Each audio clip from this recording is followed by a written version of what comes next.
Knicks family, what's poppin'? It's your boy. We just seen the Knicks lose to Orlando in a game that I thought maybe they were going to be able to pull out, but they did not. They did not do it. They make it happen. But we're going to get into it. We're going to talk about it. We'll talk about a couple of things. We're going to talk about Jarrett Culver. The Knicks seem interested. I know there's been a lot of guys in the chat talk about Jarrett Culver. Let's get to it, ladies and gentlemen. Let's get to it.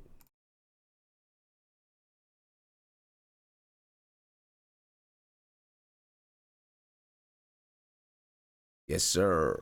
Countdown. We got a video chat building up right now. We got Viv in the chat. We got, who else we got in the chat up there? We got Nate in the chat. And we got some other people trying to join the chat. You know what I mean? So it should be pretty cool, ladies and gentlemen. We should have a nice conversation tonight about a few things. The Knicks lose to the Orlando Magic. The Orlando Magic are fighting for a playoff spot. But you know what? We had a G League team on the floor for a lot of time, a lot of minutes tonight. I looked out there. We had Garrett on the floor. We had, can't even think of homeboy's name, 30 on the floor. We had Damian Dotson on the floor. We had Luke on the floor. We put a G League team out there. We fought, though. I'm going to give it up. We fought. Well, no doubt about it. Let's talk to the video chat, my friends. Big shout out. We got Nate in the chat. We got Viv in the chat. Viv, what's good, man? What's going on, Sam? How you doing? I'm good. Doing real good. How you been? Been good. I heard you went out to visit Nate in Austin.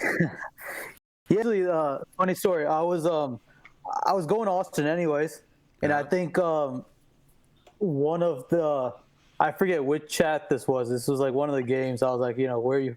I knew he was from Texas. I was like, what part of Texas are you from?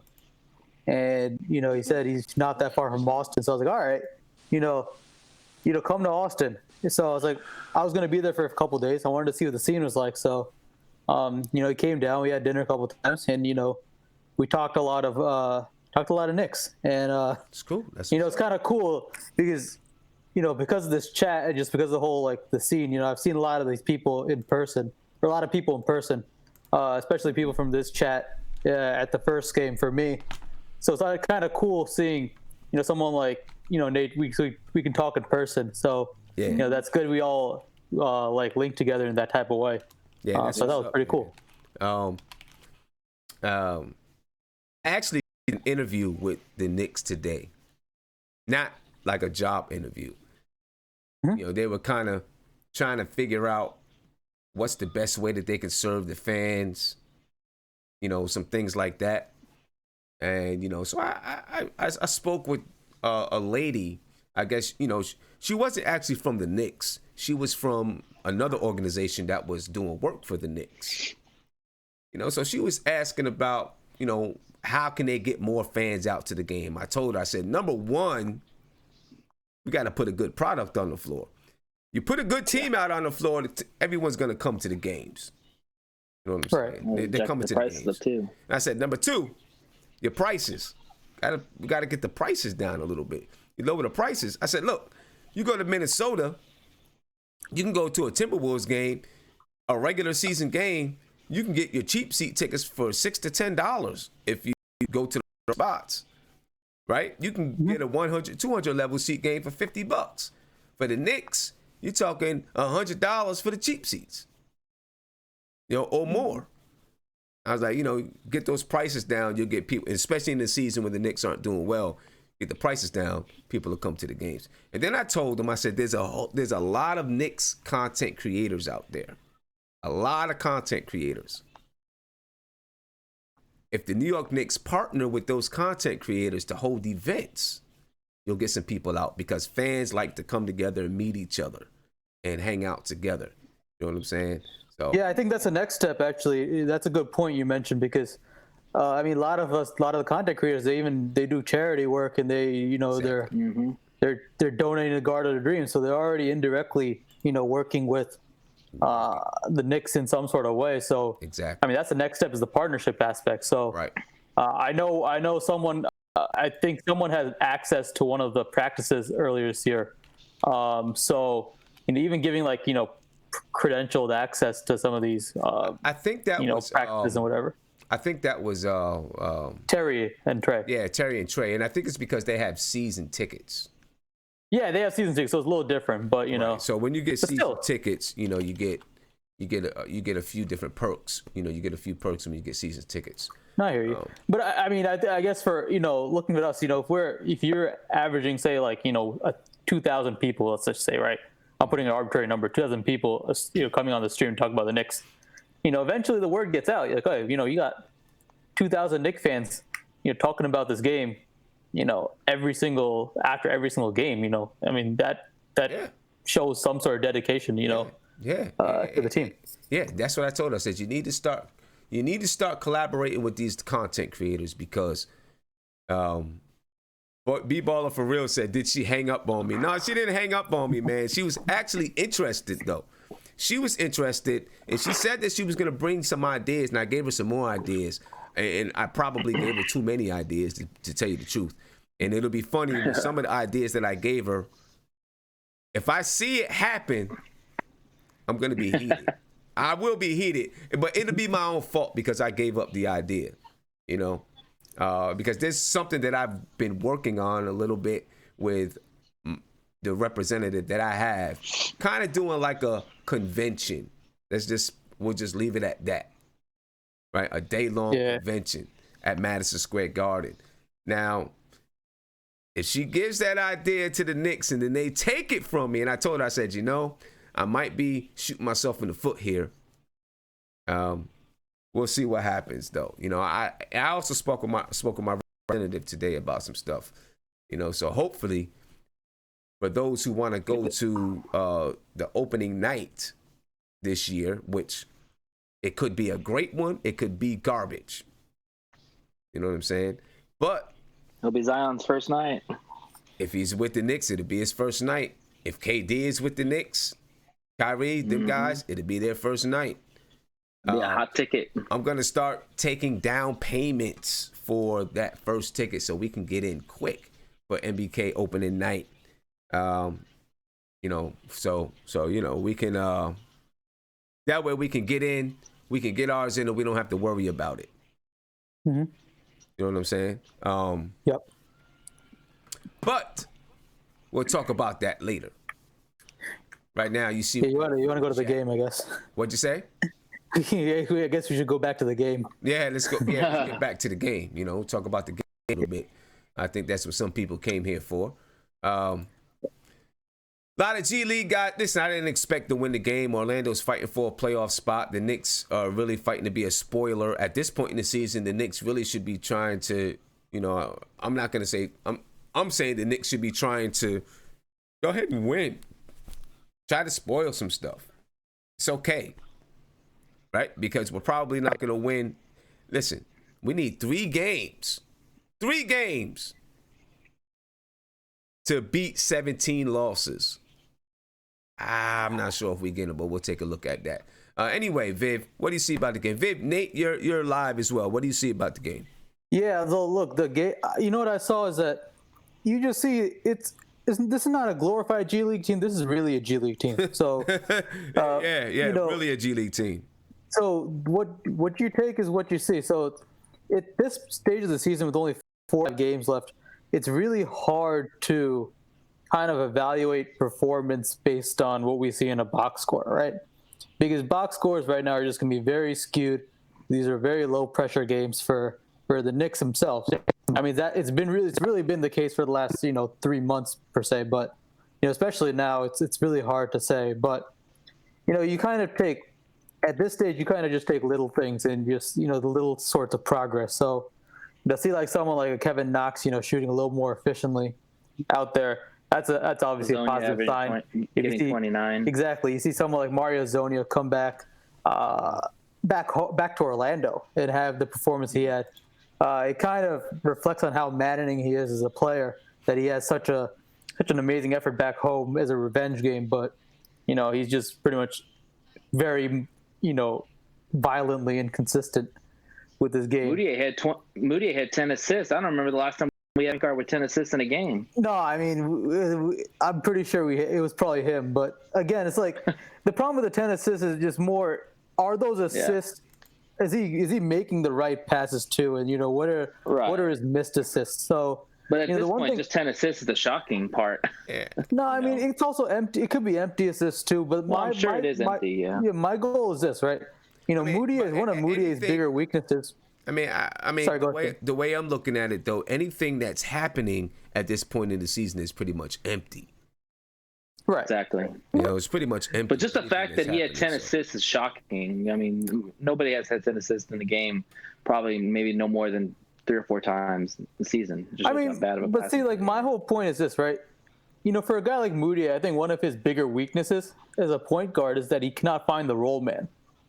And what I wanted to see, or what I want to see in the last 4 or 5 games, is can he actually try to find the roll man? When they do pick and rolls. Okay. So I didn't really see a lot of that. So I want to see more of that, and I want to see him try to cut down on some of these silly turnovers. So he had 3 turnovers. I didn't catch all the turnovers, but maybe that's the thing I want to look for the next few games. But it was good to see guys like Billy Garrett Jr. I actually had no clue on how he played, what his game is like. So it's kind of cool to see him out on the floor a little bit. Is he out from DePaul? Is he from DePaul? Is he? I don't know. No, I'm not sure. He's from DePaul. You're right. He's from DePaul. Okay. Yeah, he had a 6'6" like shooting guard. So I want to see what he's about. I want to see I want to see if Henry Ellington is he the guy worth trying to experiment around with next year. I want to see more of him. He only got 6 minutes, so it's kind of really tough to evaluate. Fizdale's into the tanking mode fully too. He's playing G League players the whole game. Nobody, Nate. The point is he should be playing those G League players because you have to evaluate these players to see what they're going to be like next year. For example, you already know what DeAndre Jordan and Lance Thomas are as players. None of those 2 guys should be playing any sort of minutes because, I mean, you already know what they're going to give you. You want to see what other people can give you. Yeah.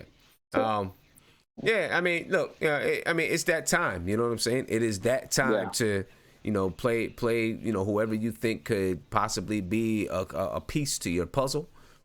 Whether or not they came from the G League or they're on the team, whatever it is, let them go ahead and play.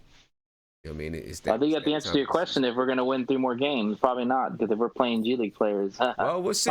We beat Chicago. We got to play Chicago again, so maybe. Did you see Chicago's lineup? Did you see their lineup? It was a joke. I mean, maybe that's one. We got to scratch out 2 more someplace. Scratch out 2 more. It's gonna be hard because the problem is the Wizards are playing a lot of their players, and I think the Pistons have a game they got to play for the final game of the year. And obviously, we got Houston on Friday. That's going to be tough. Yeah. And so I see the Bulls. We have a chance, but that's about it in my opinion. Yeah. Okay. I'm gonna get to the little guy right here because it's late, and he may have to go to bed soon. Oh, he left. So maybe his parents called him. I don't know. If he comes back, I'm gonna get to the little guy, right? Because I want to make sure that he can get his in before he has to go to bed because I know he's got school tomorrow. All right, but hey Sim, one thing real quick. Yeah. Listen, I like the conversation you had about Nipsey. A chat or 2 ago. Yeah, that was great stuff. He was one of my favorite artists for a long while, and I love the music and I love the energy that he brought in the community. So, good looks for mention talking about him. Yeah, no doubt. Appreciate that. He deserves it, man, and everything that he's gonna get from the community, he definitely deserves it, so yeah, I'll save the greater crux of the discussion during the hip hop show. Yeah, that's gonna be coming soon. That's definitely coming soon. I'm looking to get it up. I'm looking to have the first show next week. That's my plan, the first show next week. So anybody that wants to be part of it, the front stoop, that's the name of it, the front stoop. It went through a couple different evolutions of names. But if you want to be part of the front stoop, man, there's the link. Go ahead and subscribe. Because next week, I don't know what date yet. I'm gonna let you know, but next week we gonna get on it. Let me get around. I'm gonna get to my man. Get to my man Kilo Savage over here. See what he's talking about. What's up, Kilo? Yo. How you feeling, man? You see a little dude, he came in, man. I thought he had something to say. Then he, jumped out. I do. I didn't watch the. Hold on, let me mute everybody. Give me a second. Yeah. I did watch the game. I mean, I didn't watch the game, but I did see Kevin Knox highlights though. Kevin Knox, he's starting to look better. He played sloppy at the beginning, but now he's starting to clean it up. I don't really watch the games like that no more because it's pointless. They don't really mean nothing to me anymore. I'm just waiting for the draft to come up, and I feel you. That's it. But I did see Kevin Knox. Kevin Knox is playing more. He's playing more under control. Like before, he's playing sloppy, just rushing. He was just rushing everything. Now he's starting to understand the game better. And he's playing with a lot more confidence now. Yeah, he's playing more quicker. Like he's slowing it down, but he knows where his shots is at now. Yeah, he's playing with a lot more confidence. It's definitely a good sign. He's playing with a little more vigor, a little more in the step. He's not afraid. See, in the past, it seemed like he was afraid a little bit. You know what I mean? He's not playing afraid anymore. He's playing, like he belongs. That's the way that I feel. I feel like he's playing like he belongs. So big shout out to Kevin Knox for, just for that. Yeah, because I thought honestly I was giving up on Kevin. All Knicks fans, we not patient fans. Mark. I know Mark is not the big fan of Kevin Knox. Mark hate Kevin Knox, but I think as a Knicks fan I should be more patient with the players like Frank Ntilikina and the rest of the young guys. Okay, and I'm gonna come back to you, Kilo. Let's get to my man because this is our guy, ladies and gentlemen. My guy, Oscar. Let's give him a round of applause, please. Give him a round of applause one more time. Oscar, yes, sir. Glad to have Oscar here. Oscar, what's happening with you, man? I think you might need to unmute it on your side, Oscar. You might need to unmute it or something because we can't hear you.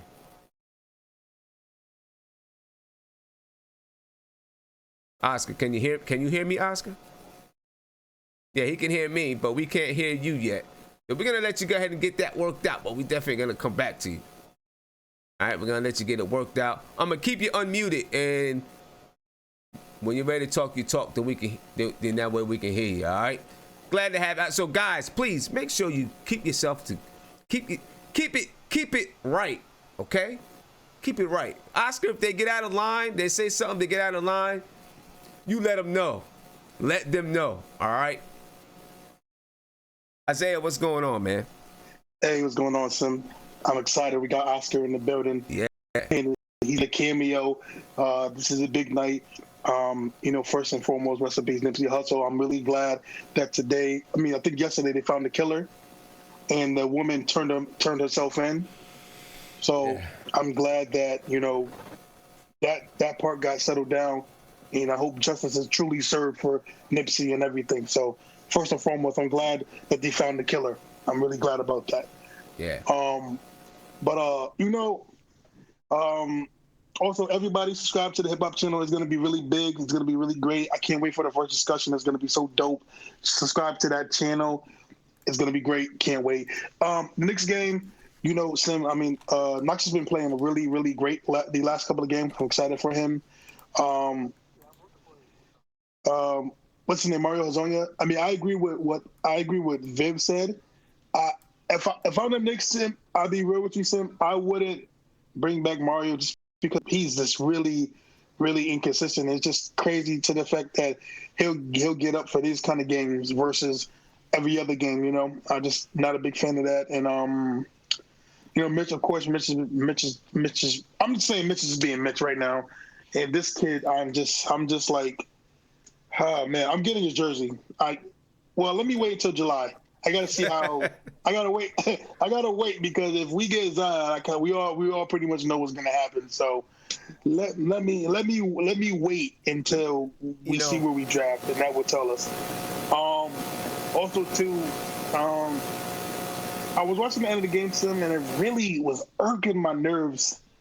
And I don't think people really pay attention to Mudiay's defense or how it just affects everybody else's defense. And it's so hard to do a comeback when you're constantly switching. You got Mitchell Robinson on a point. It's like Mitchell Robinson on a point guard, and he has to guard him, and then he gets a foul trouble. But then you have this guy Vucevic who just kills us every single game. You got him on Mudiay on him, and it's like I'm just sick and tired of just his effort on the defensive end, and it just really bothers me how it just like it's just he doesn't bring it on that side, and we need that, and it just I'll say I just hope they don't bring him back.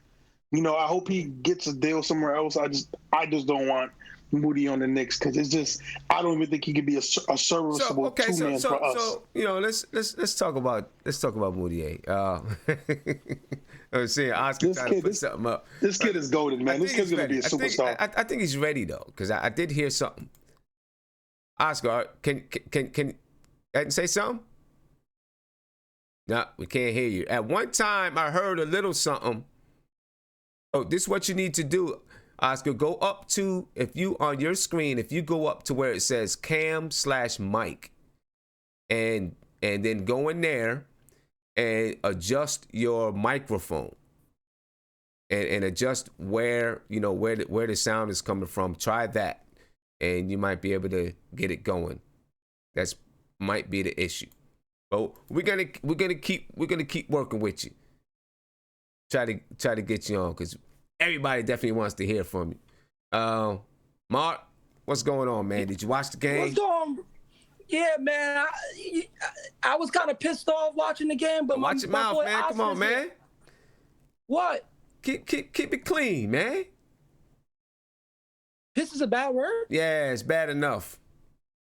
Well, I was highly upset. Thank you. and you know, my boy Oscar made a debut, you know. Was kind of holding the chat while my man was gone. But listen, man, we play hard tonight, regardless of Mudiay play.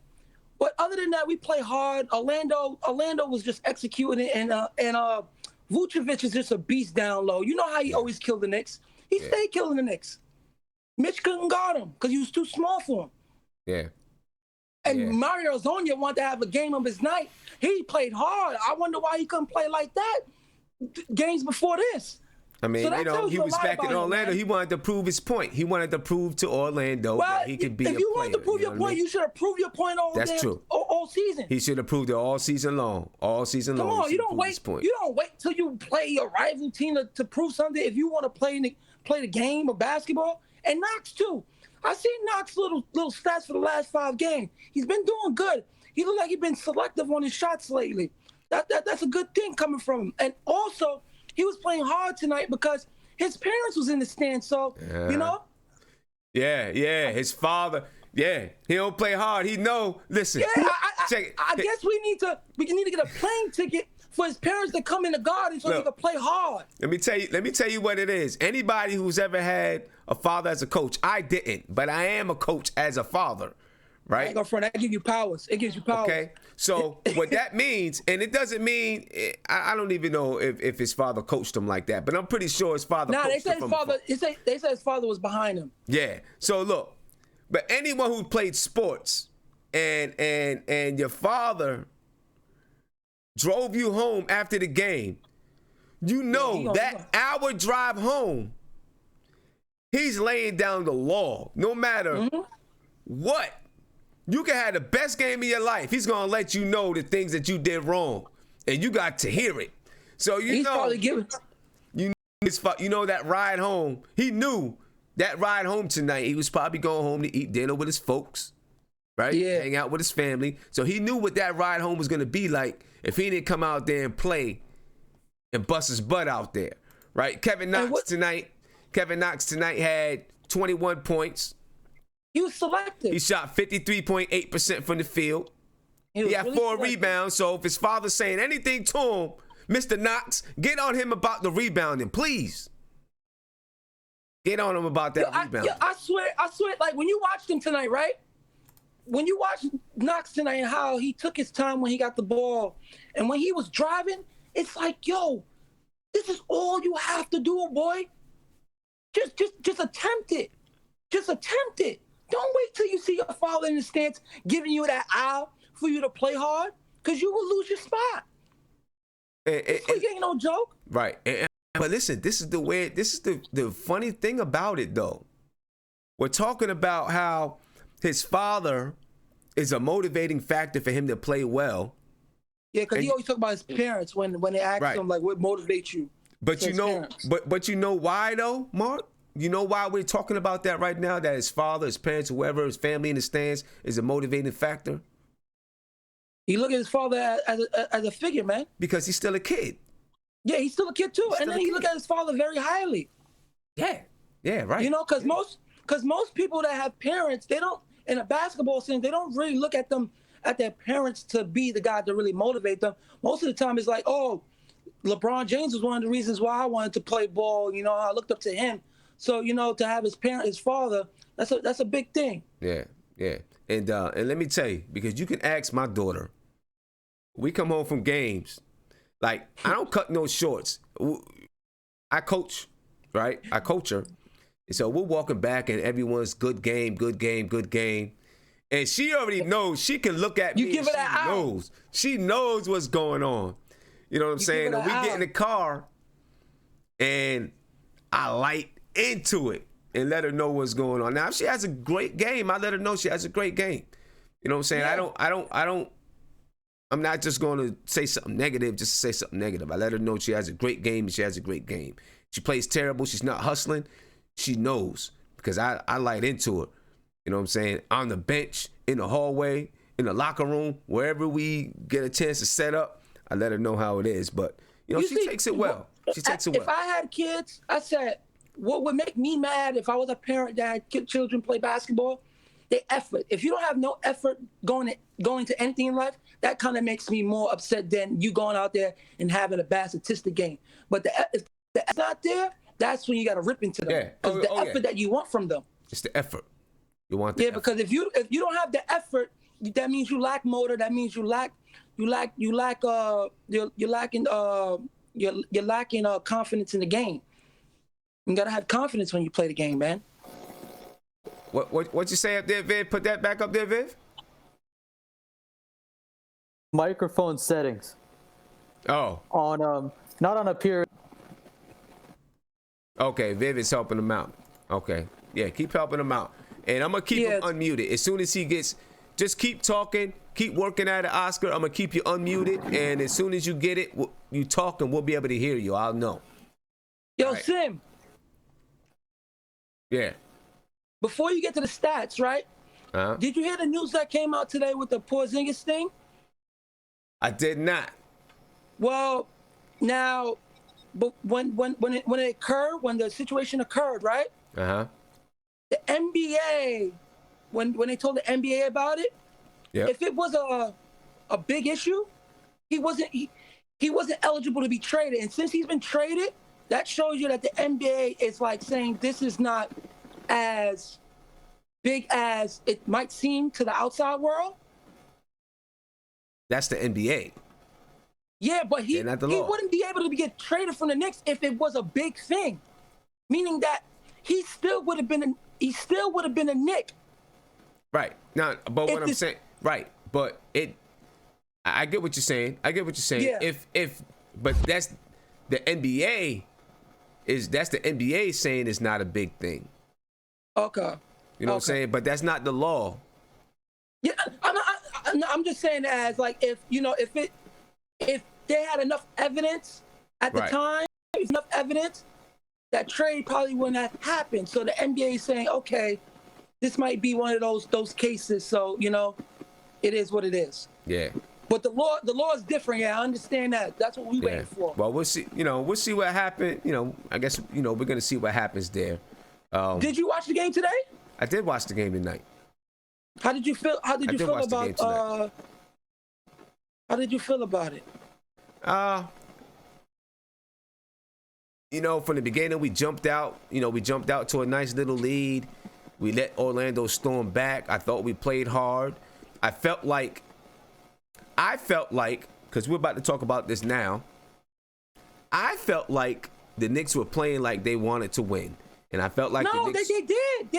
Yeah, I felt like, you know, like This wasn't no tanking. right. I felt like they know that they need 3 wins to win more than 17 games, right? At least 2 wins to tie that record. And I feel like they were playing for that. And I hope that at least for these last 4 games of the season, that is the Knicks' goal. Right? Yeah, because I wanted to win tonight. Yeah, I feel like their goal it should be to try to win 3 games. Yo, on God, Fizdale had Mudiay. Did Mudiay play 40 minutes? Because that's what I'm hearing. Let me see. Let me tell you how many minutes Mudiay played. Because if he did, he tanked for us tonight. Mudiay played 39 minutes. He had 13 points. Okay. He shot 23% from the field. He had 10 assists, 7 rebounds. How many turnovers he had? Because he had some belligerent turnovers that was so pivotal. He had 3 turnovers. Oh. You hear that? Oh, he was ready to light into him. Nah, but he had some pivotal turnovers, man. Boy. He had some pivotal turnovers. Yeah. Because we was in that game, man. And his defense, man. DJ Augustin was true. Yo, man. Can't wait till the season's over. Anyway, Sean Rock says he don't think it's happening. This means we got to win 3 or 4. Have we won 3 or 4 games all season? I think maybe we have won 3 or 4. But yeah, once. That happened once throughout the season, right? I don't know, man. I don't know. Slick Nick said, yo, Oscar is called parental control. that might be true. Parents are like, nope, he ain't getting online tonight. Chill, I think Oscar got weight. No, he's just got to work out that technical stuff. Let me see. Let's take a look. We're gonna take a quick look at the Knicks remaining schedule, who we play these last 4 games. I know we got Houston. I believe we have. Okay, so these last 4 games. The last 4 games. We have Houston. We have the Wizards. We have Chicago, and we have Detroit. All right, now Houston and Detroit, they're both teams that are fighting for playoff positioning. Right now, the Houston Rockets. They just playing James Harden 40+ minutes. Like they're third in the West. Right, they're third in the West. They're 50-28. The Portland Trailblazers are 49-28. They're 4th in the West. I'm pretty sure that the Rockets want to remain that 3rd seed because the Warriors, if they advance in the first round like you would expect. Right now, the Warriors, it's funny things going on out west, right? Right now in the Western Conference, you got a lot of teams, and I was watching Jalen and Jacoby today. And I think Houston avoiding Clippers. You know, I was watching Jalen and Jacoby, and they were like, right now it's kind of maybe it was Jalen and Jacoby or someone else, but right now it's kind of the race to not play the Golden State Warriors, right? You got Oklahoma City's in last place. They're 45-33. The San Antonio Spurs, they're 45-33. Those two are, neither one of those teams want to play the Golden State Warriors. Nobody wants to play the Golden State Warriors in the first round. Right? I'm pretty sure they feel confident that they can beat both those teams. Probably feel confident that they can beat anybody else 2 through 8. They don't want to play Golden State in the first round. So those guys are fighting not to play Golden State. Then, of course, teams like Houston, Portland, they want that 3rd spot because they want to stay out of the path of Golden State. Right? Let me ask you a question, Sam. Golden State's always going to play the worst seed in each round. They're going to play the worst seed. So you want to be the best seed possible. So when the Knicks play Houston, it's going to be they're going to be playing. They want that 3rd seed. I'm pretty positive. Now, Sam, you think the Spurs could beat them if they win against them first round? Could be who? Golden State? No, Houston. With this, the Spurs would have to move up. The Spurs would have to move up to the 6th spot in order to play Houston. Right now, in order to play Houston in the first round. I would love to see that. It would be I think it'd be a great matchup. Listen, it's hard to coach because Greg Pop. Popovich know how to stop like players like James Harden. Yeah, it's hard. It's hard to coach against Pop. And out in the East, the Detroit Pistons, they're 39-39. Right? They're not going to move up to the 5th spot, but they don't want to move down to the 7th and 8th spot either. See, in the 6th spot, they got to play the 76ers. They're probably not going to beat the 76ers. But, you want to play you want to get the best seed possible. So they're going to be fighting for playoff position as well. So you got 2 playoff teams in the last 4. 2 playoff teams in the last 4. You know what I mean? 2 playoff teams in the last 4 games. It's going to be, I don't know, man. I don't think we can do I want the Celtics to get boofed out the first round so bad. So bad. Yeah. I've been watching their games. Yeah. You know what? That's a good idea. Hey, next time Mark comes on, Ronnie Montero said to tell Oscar to call in. It's a good idea. When Oscar gets back on, you can tell him to he can keep his video up, but he can talk to us on the phone while his video is up, and he can just call in. That's a good idea. Or if he does it from his phone, it'll work too. If he has it, I don't know. He might be too young to have a cell phone. Parents may not give him a cell phone. Now, these kids got cell phones. See if it works. But if it doesn't work, just let him know. Let's call in. Hey, Oscar, try this. If it's possible, while you're still on the video, we can see you. Maybe you can just call in and talk to us that way. All right? Then that way we can still see you, but you can call in and talk. Try that. My boy. Yeah, I think it's going to be tough for the Knicks to win. For the Knicks to win 3. So, we may be looking at the worst record in Knicks history, folks, this season. Jesus Christ. But listen, if you're the worst and you're at the bottom, you know what that means? Come on, Isaiah, man. If you're the worst and you're at the bottom, you know what that means? That means there's no place else to go but up.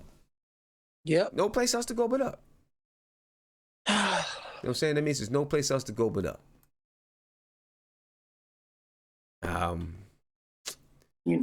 Hey, we're enduring this season. We are enduring this season, and we're just gonna, we're gonna fight through it. We're gonna live through it, and I might cry. I might cry. We're gonna come back. Yeah. So let's take. I'm gonna take a quick gander through the box scores for tonight. All right. Matchup. You're still live, Mark. You're still live. All right. All right, bro. Looking at the matchups, the Knicks, they jumped out to a lead, but then they ended the first quarter 26-26. They lost the second quarter. Orlando, they jumped out on us, took a 13-point lead by halftime. The Knicks won the third quarter. Fourth quarter, the Knicks lost 29-26. They ended up losing the game 114-100 to the Orlando Magic. The Knicks' biggest lead was 8. They jumped out to an 8-point lead in the beginning of the game. Orlando Magic's their biggest lead was 16. The Knicks got out-rebounded 55-39. It was small. They got out. Well, Orlando Magic had 29 assists. The Knicks 21. The Knicks had 10 steals. Orlando Magic 5. The Knicks 5 blocks. Magic 8. The Knicks only had 12 turnovers. The Magic only had 13 turnovers. The Knicks shot 44.7% from the field, 22.2% from the three-point line, and 85% from the stripe. While the Orlando Magic were 45.5% from the field, 34.4% from the three-point line, and 65% from the stripe. And we take a quick look at the box scores. And give me a second before we take a look at the box scores. I'm gonna get a little bit of silence behind me, so that it could be. Oh, there goes some silence right there. We got some silence. All right. Box scores. Looking at the New York Knicks, Kevin Knox tonight. Kevin Knox is playing with much more confidence. He's playing like he belongs in the NBA. Let's hope that this boils over and goes over into next season. He had 21 points tonight, 53-point shot, 7 for 13. It was 53.8% from the field, 3 for 5 from the three-point line. He had 4 rebounds, 1 assist, 2 turnovers, 2 steals, and 1 block. Played good with his family there. We need to have his mother and his father breathing down his neck more often. Mario Hezonja had his best game as a New York Knick. He had 29 points, shot 50% from the field. It was had 9 rebounds, 5 assists. He also had 4 turnovers, but he was playing ball tonight. He was. He's playing ball tonight. He had 2 steals as well. Mitchell Robinson. He did Mitch Robinson things. He had 12 points, 8 for 9 from the field, 9 rebounds, 3 steals, 2 blocks. Damian Dotson. You know, we're going to talk about, anyway, Damian Dotson. We're going to talk about Damian Dotson a little bit when we talk about NCAA prospects. Damian Dotson, he played 36 minutes. He had 7 points, 3 for 7 from the field, 42.9% from the field.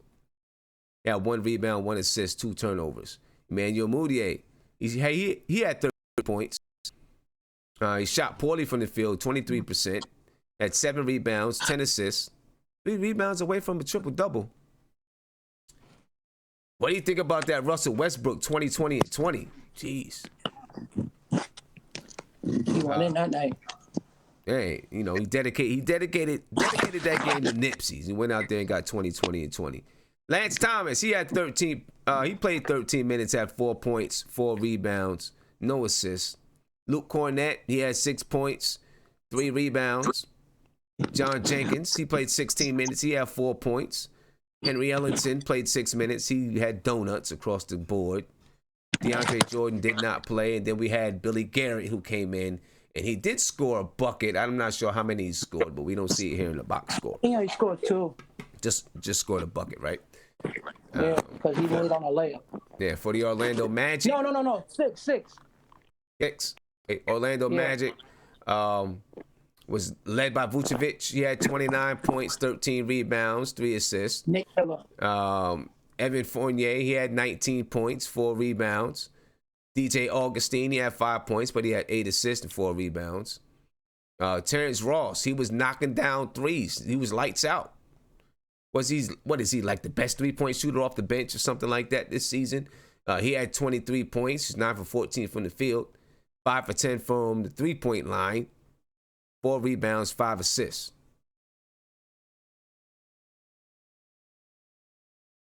Nobody else did much more. You got Michael Carter-Williams out there. He had 4 points. Awundu had 2 points. Ken Burch had 7 points. Jonathan Isaac had 6 points, 9 rebounds. Aaron Gordon had 19 points, 7 rebounds. So I'm sorry, I forgot to mention Aaron Gordon earlier. He had 19 they killed us on rebounds tonight. 7 rebounds, 6 assists. Yeah, they did. They smacked us on the boards tonight. That's without a doubt. Because when you look at the starting 5, we were small. Yeah. The size. Right. Yep, they smacked us on the boards tonight. Let me see. Viv. Yep. What do you think, man? Do we have any chance of breaking this record? Be nice, Viv. You mean breaking the lost record or like breaking not breaking it? Not breaking the record. Yeah, do we have any chance in not breaking the record? It's hard, Tim, because the problem is that unless the Wiz just rest their players on whatever day that's Sunday, right? Mm-hmm. They have to rest everybody. If they rest everybody, then we have a chance of tying it. Yeah. Because my problem is this, right? Friday Houston's not resting anybody. So it's dependent on Washington resting players. Now the problem with Washington is that a lot of the players that are playing right now are actually they have no reason to rest them. Like guys like Bobby Portis, Thomas Bryant. Thomas Bryant's had a great year for Washington. Mm. Even Satoransky,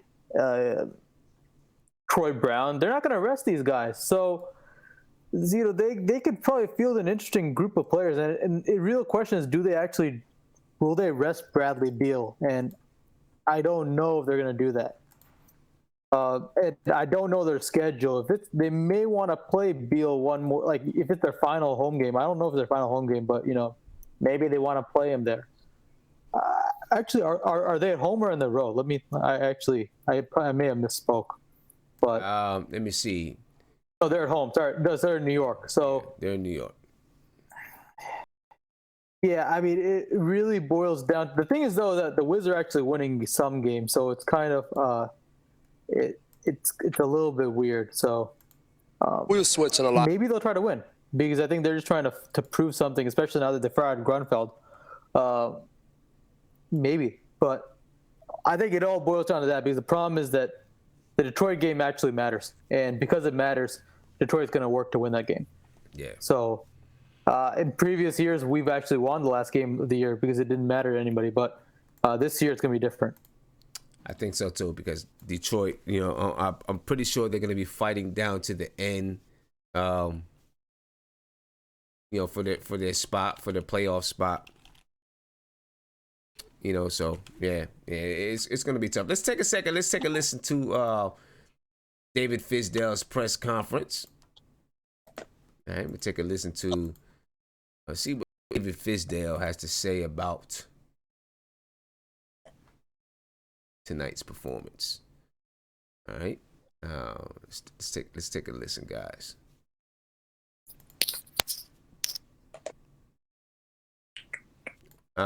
Hold up, let me unmute it. I think that'll Well, we help. got beat up some on the glass. There we go. We were switching a lot, so I understand why we got beat up some on the glass. They broke it open when Terrence Ross got away from us and started getting those threes. But I'm really proud of our team's effort. We're playing these games like they're playoff games for us. And that's our approach towards them with these playoff teams. And so I was really happy with the way we came in here. We gave ourselves a chance. We just didn't finish it off. With Kevin Knox, I don't know if you want to call it a second, third, fourth, fifth, sixth win at this point of the season. But, yeah, the efficiency that he's starting to show, how much of a difference do you think that will make as you guys head into the offseason work with him? It's going to be huge. We finish this season on a high note where he keeps playing good, solid basketball. We're watching a 19-year-old finish his first lap, and it's starting to come together for him a little bit, and he looks like he knows what he's doing. Mario Hezonja, you gave him the opportunity and he took advantage. What excites you about his performance tonight? I'm just really happy for him. It was something we talked about a while ago that I said no matter what, I'm going to start you this game. I want you to go out there and really play hard and perform for Orlando. Show them that, you are a player and that you're going to be in this league a long time. And I really thought he came out and showed what he can do. You talked about Kevin's development and growth. What kind of role do you really see him going into next season playing? I don't know. I think he's going to tell us that more than we tell him. As he continues to grow and get better. I don't know. He's 19. I don't know how good he's going to come back over a good summer of work and, some summer league games and things like that. So, we'll let him kind of keep showing us, but he's definitely going to be a guy that we put the ball in his hands and have him making plays. You look like as Mario in foul trouble there. You weren't going to. He was rolling, man. And, like I said, this was his night, to try to help us win this game. And, unfortunately, he fouled out, but I thought he played a great game up to that point. Seemed defensively maybe was against Nikola, was maybe out of position at times and stuff. What did you think of his defensive performances? It was okay. It was we were doing a lot of switching, Mark, and so ended up cross-matched a lot on different people, and when he ended up on Vucevic is crafty. He's got some real stuff down there. He's very similar to what we faced the game before with Lopez. A lot of fakes, up and unders, things like that. Great touch around the rim, and it's a good challenge for him. And overall, I thought he really competed, gave us solid minutes. All right, there you have it, ladies and gentlemen. Fizdale on the Knicks' effort tonight. And, listen, I agree with him. I think the Knicks gave a pretty good effort. The guys wanted to win. Mario Hezonja, Kevin Knox, they wanted to win tonight. So I agree with the things that he was saying about the New York Knicks. Guys in the video chat, were you able to just let me know? I'm not sure if you guys were able to hear that because I kind of did a different alignment on my my computer stuff. So just let me know if you were able to hear it. Nate, were you able to hear that? You didn't? Okay. All right. I'll get that. I'll fix it. I'll get it together. What was you gonna say, Nate? Or you were just saying that you couldn't hear it? Well, I was gonna say I just read on Facebook that Jay-Z gave $15 million to Nipsey Hussle's son as a trust fund. Oh, that's big. That's yeah, big. I thought that was pretty awesome. Yeah, that's big. But basically, Fizdale was just saying, basically the same stuff we were saying. One question that was asked about, with Kevin Knox playing with better efficiency now, how big is that for him going into the off season? It's huge. How big is that going? Him going into the off season, and we're talking about the Fizdale press conference that we just heard. Why is Eddie Curry a topic? Just and it is huge for him to go into the off season with that kind of confidence, knowing that he can play in the NBA, he can be a productive player in the NBA. You know what I mean? Out of all the players going into the off season, he is the one that needs to improve the most. If I am him, I am in the gym shooting 1,000 shots a day, and I am working on my defense. Yeah. He works on 2 of those and comes back next year. I've been on record. I think he's going to be one of the most improved players next year. I mean, Obviously this year expectations were a little too high on him, but I think if he continues to work on his shot and his defense, he's going to be a lot improved player. I've seen enough to see that this guy has staying power. He just needs to get better consistency on his shot and has to work on the defense. Yeah, defense has got to be number 1 for sure. Yeah, we'll see how much he can improve that defense, because that's definitely, that's definitely a downfall of his. But we'll see how much he can improve that defense. We just listened to the David Fizdale press conference, and we're talking about, he was talking about Kevin Knox, and he was talking about Mario Hezonja, the things that he's from them guys, and he liked what he's seen from those guys. Oscar, can you hear me? Still can't hear you. I don't know. For some reason, your mic's not picking it up. For some reason, the mic's not picking it up. We gotta help Oscar through. If anything, you can always call in and keep your video up. But I can hear some sound, Oscar. I can hear some, a little bit of hiss. It's just you got to find your microphones to make sure your microphone can pick up your voice. All right, so I can at least hear that. The next thing we're going to talk about, March Madness, ladies and gentlemen. We're down to the Final Four.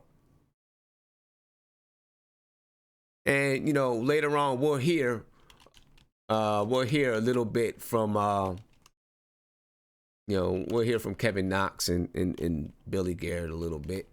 But let's talk March Madness in the Final Four. I want to know, I'm pretty sure everybody's brackets are destroyed. Pretty positive of that. So I want to know, who do you guys have taking it now? Who do you guys have in the championship now? All right, we're down to the Final Four players. I want to know who you guys have in the championship now. Let me see. Let's get around. Isaiah, who do you got, my man? Hey, hold on 1 second. Sorry. Final Four. I'm gonna go with. You sounded real fuzzy. You sounded real fuzzy, Isaiah. You sounded real fuzzy. That's me. Yeah, right now you sound. You're just not. You're not clear. You're kind of clear, but you're a little fuzzy. Hold on 1 second.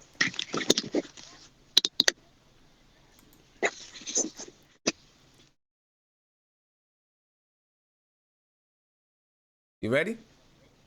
Yeah, it's still fuzzy. Yeah, but go ahead. It's good. It's good. Go ahead. No, I was saying I'm gonna go with the underdogs. I'm gonna go Texas Tech, and I'm gonna go Auburn. Texas Tech and Auburn. I'm gonna go real like under I don't think they're gonna one of of them gonna get a championship. One of them gonna have the first championship ever. One of who? One of Texas Tech and Auburn. Yep. Okay. And then I got Texas Tech. I got Texas Tech winning it. Okay. All right. You know, I mean, when you get to the final four, you know, once you get to the final four, you kind of, I don't want to say you can go with anyone, but you know, everybody that's there can play. You know what I'm saying? So once you get down to that final four, everybody can hoop. You know, I'm going with the defensive teams. I feel like Virginia and Texas Tech are probably the top two defensive teams that are left in this Final Four. And I'm going with those two. Then I think Virginia is going to take it. I'm going with Virginia. And I live close to Virginia, so I'm rooting for them. Since I live close to Virginia, I'm rooting for them. That's what I think is going to happen. Right? I'm going to get around and see what other people think, man. I want to see what some other people see. Chester, Nason says Michigan State. He's got Michigan State. What else you guys got in the chat, man? Let me come around. Wormo, what's going on, yo, man? Who do you got? Who I got? Yo, never underestimate good coaching, man. Tom Izzo, that Michigan State team, man. When it comes down to it, it's Michigan State, Texas Tech, Virginia, and Auburn. I like that point guard from Auburn. But nah, I gotta go Tom Izzo, man. Okay. I just go a good coaching, man, because I mean, there's no real, I won't say superlative players. I'm not trying to put out anybody, but coaching always in these spots, man. Execution, smart plays. I gotta go Tom Izzo, man. Okay. Let me get to a couple of super chats real quick. Big shout out to my man Chester for the super chat. Right. My man Chester says, first he said, Cassius Winston is the epitome of a point guard. Cassius Winston, yeah, you know what? He's a good point guard. I'm with you, Chester. Mighty Knicks, thank you for the super chat. Says Fizz is the worst coach. City for real, 12 KM said, yo, Sim, it's time for the Brooker hat, bro. You know what? I know I'm not looking sharp. You know what I mean? It probably was time for me to throw the bucket hat on because I'm not looking sharp. I'm with you 100% on that, my man. And then Chester Checknick Nason again. Thank you for the super chat. He's got Michigan State. He's got Michigan State taking the national championship.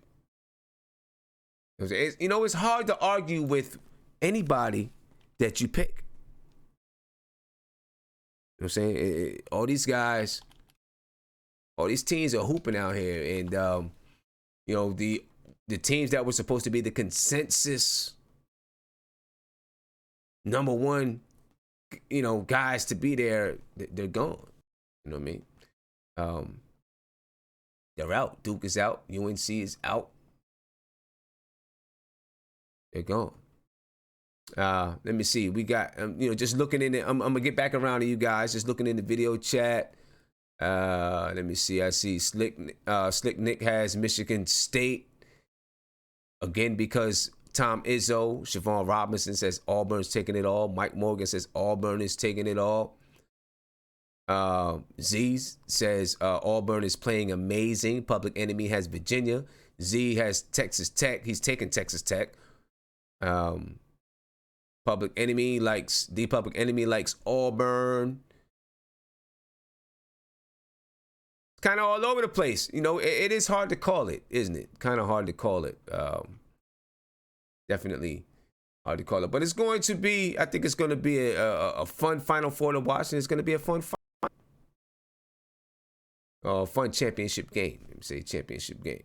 All right, let's get back around. Let me get back around to the video chat and, you know, see what these guys think. Let's see if we can get Oscar in here. I see him smiling, so I think maybe Oscar, can you hear? Can you say something? Say something, Oscar. No, maybe not. It's not there yet. We're gonna keep. Oh, let's see. We're gonna keep working on. We're gonna get him in here though. We're gonna get him in here. Kilo Savage, who you got? I got Auburn winning it all. They playing so hard, you know. I don't know. I really don't watch any other team. I was just watching Duke, but I just got Auburn winning it all. I don't watch it anymore. Oh, you say you're not watching it anymore, man? How can you not watch the Final Four? Nah, cause you know after Zion, I was just devastated. You know, I was like, you know, it's no sense of watching it. I was just watching it for Zion. Okay, all right. I mean, I feel that. I get that. Yeah. But I mean, March Madness has been great this year. It's been great. Everybody bracket got messed up. Yeah. Everybody's bracket, but it's been great this year. Let me see, Viv. Who you got, Viv? I don't know. Got a little chill there. It's tough. I didn't even pick any of these teams, so it's like I'll just say Michigan State. Auburn's cool. They got a nice run, but I think the run's gonna stop either this round or next round or in the finals. So I'm gonna say Michigan State just because of Izzo. If Auburn wins it, then we got to hear Charles Barkley brag. Yeah, I don't know if I'm ready to hear Charles Barkley brag, man. I told you guys that Auburn's gonna win it all. Right. Yeah, I don't know. Yeah, go ahead, Nate. Yeah, I'm going to go with the veteran teams. I'm going to say it's going to be Virginia and Michigan. I don't know if Auburn and Tech are going to be able to shoot as good as they've been shooting in this tournament. Mm-hmm. You got to have size, and neither one really has legit size inside. Virginia and Michigan State have some good inside players. But I like Michigan State to win it all because that Cassius Winston guy is legit. I mean, he was making big-time buckets against Duke the whole game. Mm-hmm. Whenever Duke would make a shot, Cassius would come right back and settle his team down and make the shots to give him back in the lead. And then that Henry guy, he's only a freshman. He's a special guy. I mean, he's like 6'8". He's a good wing.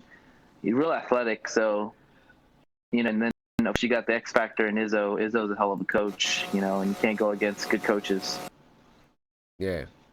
You guys, do me a favor. Try to see if you can talk to Oscar in the background and let me know if you can hear you, because I got to mute it now because I got some other people talking. Yeah. I mean, look, I think Virginia, I feel like they kind of been the quiet one, It's been so many other stories. They had a story like in the first round when they almost lost to a 16 seed. No, they lost to a 16 seed last year. No, I'm talking about this year. Oh, this year. Oh. This year when they almost lost to the 16 seed. But they won. They pulled through and they won it. I feel like they're on a mission, and I think they're gonna win it. And they play defense. I feel like they're gonna get it. Mark, what do you think, Mark? Well, I'm kind of torn between Texas Tech and Michigan State. Mm-hmm. I like Michigan because they execute well, and they have a point guard that just know how to play the game and control the game well, which he did against Duke. Everybody has Virginia because of their size, and Nate is right. You gotta have size. You do have to have size. But just something about Michigan where I feel like they just tough, man. They just tough defensively, and they have a heady guard. Mm-hmm. But I wouldn't put it past Texas Tech to win, because they cause a lot of havoc on defense also. Even though they don't have a strong backcourt, but they're long enough to cause havoc. So that also plays a part in college for them. Yeah. And Culver had a bad game last one, so I don't believe he's gonna have a bad game next time he plays. So it all depends on Culver and their defense. But I got Michigan State. Okay. All right. All the teams that made it, they're just tough defensively, man. Yeah, exactly. They're tough defensively. All defensively tough. All tough defensively. You know what I mean? And, speaking of defense with championships. Right? Speaking of defense, let's talk a little bit about Well, let's see if we got Oscar yet. Oscar, go ahead and talk to me. I'm not even sure if Oscar can hear me. Somebody just go ahead and get Oscar to go ahead and call in. I know he wants to get it working, but we'll get it there. But anyway, let's get to defense, right? Fizdale says that he wants defense, right? He wants to get a defensive. He wants to bring in some defensive guys, rightfully so. You guys see what our defense is like. You guys know what our defense is like. Terrible defense. Son. You know what I mean? Terrible defense. And the Knicks, well, from what we understand, they like this guy, Jarrett Culver. Right? Which makes sense. All right, so from what we understand, the Knicks, they went and they they went again and they looked at Jarrett Culver for the last time. Now, I don't want to say the last time, but they looked at him because they like the kid. They like his defense. He's a 6'6" shooting guard that can play defense. Texas Tech maybe is the best defensive team left in the tournament. Not even going to say maybe. They're probably the best defensive team left in the tournament. And Jarrett Culver is the leader of that defense, and his offensive game is not bad. Yeah, it's not bad. It's one of those working in progress, but you could see it. Yeah, I mean, he might be he might be a Jimmy Butler type. Could be. You know what I'm saying? When he gets in the league, he comes in. His staple is defense. He can score a little bit. You see that he can score some, and then his game comes, in a couple of years. He might be that, Jimmy Butler type guy. I got a question to ask you too, Sam. Uh-huh. So, if we don't number one. Say that again? Supposedly we get number two. I feel like they will take him number two. You think that, and see, that's my question. Right? Would the Knicks do that? The way Scott Perry is, it's like you trust him and you don't at the same time. And I feel like because Culver is very intriguing. I'm not going to lie to you. Uh-huh. I'm not going to lie to you because he plays defense and he shoots the ball. Right. And he's just smart. Right. Part of me won't be mad because I just wouldn't want RJ Barrett, period. Mm-hmm. That's my preference. And I'm still kind of torn with Cam Reddish. But then again, it's like, do I? I think they will take Culver number two because I don't think they want Morant. You don't think they want Morant? You know why I say that? Why do you say that? Because why do you say that? Because I think they know that. I think they know that those two boys are coming. That's what I was thinking. That's what I thought you were going to say. That is because that just shows you that if they're looking at Culver, like they're looking at him as if we don't spring on Zion, I think he's going to take Culver too, because he feel like he got those two boys coming, and Culver will plug a hole at the two guard spot. Okay. So that right there, I asked the question now. Well, let me see what other people think. Then I'll get to my next question. All right. You got me unmuted? Yeah, I'm muting you now, Mark. Go ahead, Nate. Yeah, first off, with this whole defensive philosophy that Fizdale wants to do, let me say this. If you want to show that you want to be a coach to coach defense, you got to hold players accountable for not playing defense. Right. And that means you got to get players that don't play defense off the starting lineup and put them on the bench unless they've showed vastly improvements in defense. That's the first and foremost that Fizdale's got to do. He's got to evaluate who he has on his team, and if they're not playing defense, then he needs to get them off. Okay. Mudiay don't need to be playing no 40 minutes when he plays no defense. All right. In my opinion. I get that. So what do you think about Culver? Okay, Culver, he's a good size for wing, I'm a little worried because he kind of looks a little like Zaire Smith last year, who came from Tech 2. And I think he might be a little bit more polished than Zaire Smith. I think Zaire was more of athletic guy. Culver seems like he's got a decent shot. But I will say this: if the Knicks do get 1 or 2 spots, then they need to trade down and get a guy like Culver, because they do desperately need a shooting guard. And I could see them doing that, where they trade down, get another pick, a future pick, or maybe even a player, and get Culver at the spot where they trade. They still be in, that would consider and Williamson are off the boards, and the Knicks don't have a chance of getting those dudes. I would actually take Culver over RJ Barrett because I like his defensive ability, and we need another defensive stopper on the backcourt if we're going to move forward and become this playoff team with whoever we sign off and all that stuff. Okay. All right. For the record, this season, Jarrett Culver averaged 18.9 points per game, 6.4 rebounds a game, 3.7 assists. He shot 47.6% from the field, 31.6% from 3. All right. 6'5", 195 pounds. Let's get around. Let's see what guys think. Isaiah, go ahead, man. Are we talking about defensive players, Sim? We're talking about Jarrett Culver. Oh, Jarrett Culver from Texas Tech? Yes. Oh, I like him, Sim. If we fall to 5, I'm taking him. I believe Cam Reddish should stay in Duke because he is not ready. I'll take Culver at 5. I would be comfortable and be happy with the Knicks if they take Culver at 5 if we got the 5th pick. I like his game. I like the way he played. He played the right way. He played within the system. I like him, man. I think he can be sneaky good. He can be sneaky rookie for the Knicks and be really good and productive for the Knicks. Now, there's some people in the chat that say if we got number 2,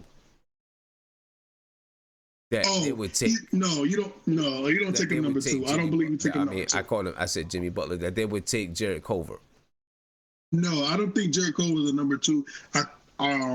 So Sam, I have a big fear. I always have the big fear of the number 2 pick.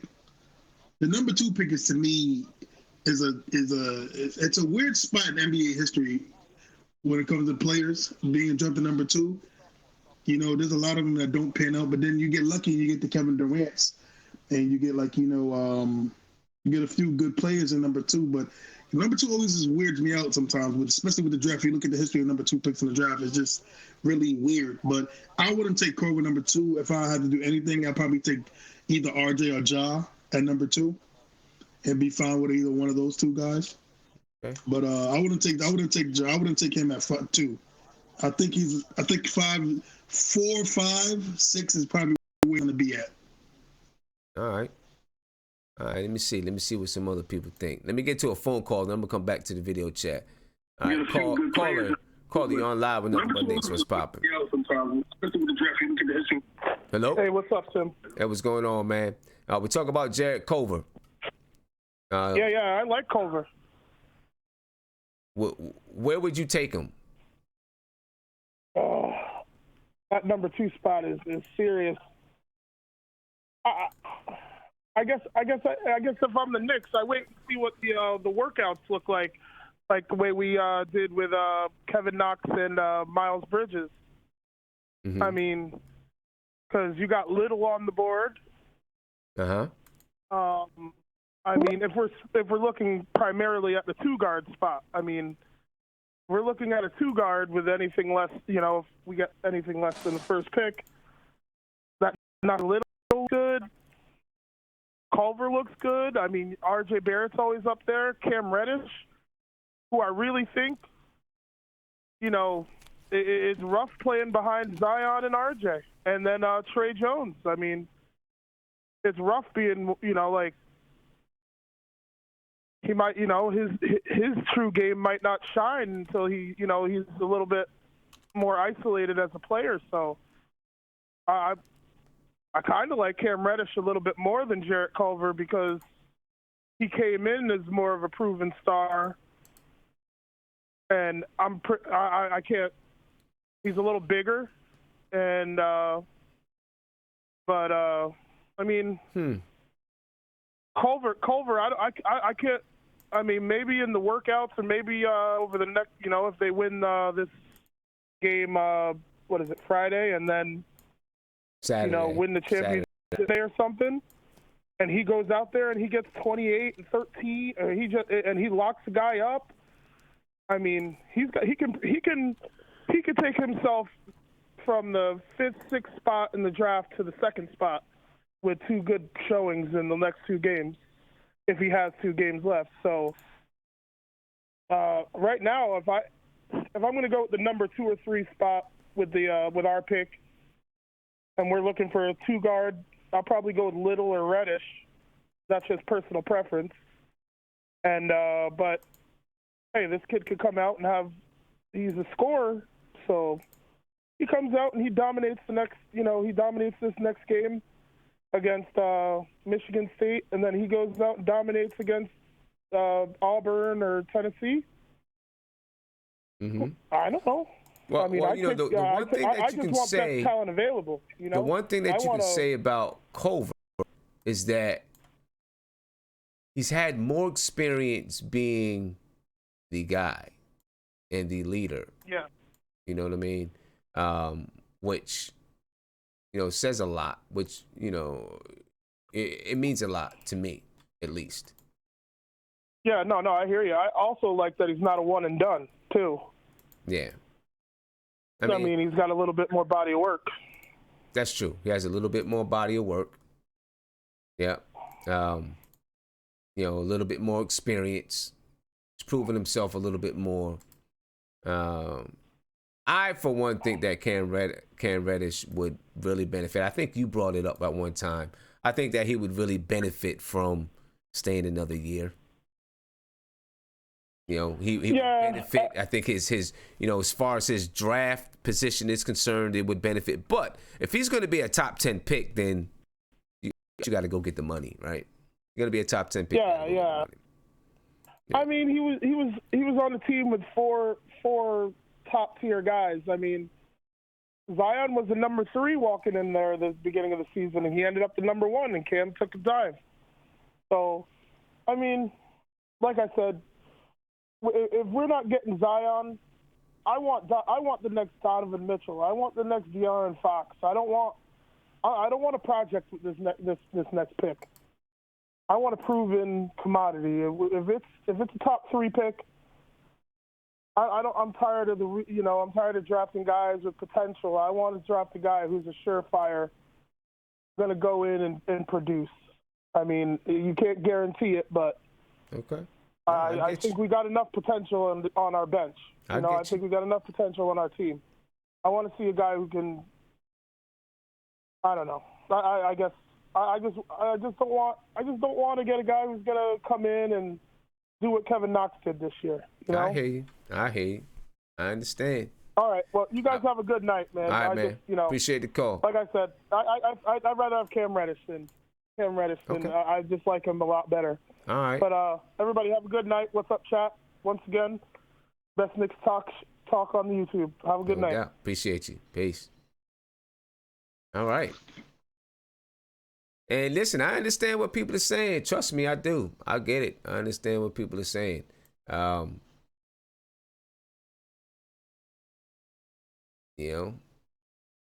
People at this point, people are ready to win, man. People are ready to win. I'm ready to win too. No doubt about it. I am ready to win too. Listen, we come down. We've been on for about an hour and 19 minutes.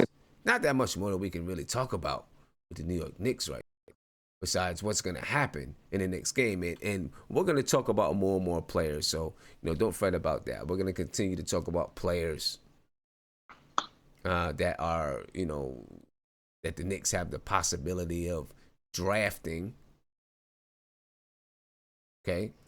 I do want to ask this. Just want to ask this question here. Nate, since I got you here. What is the Knicks? What do we need the most, or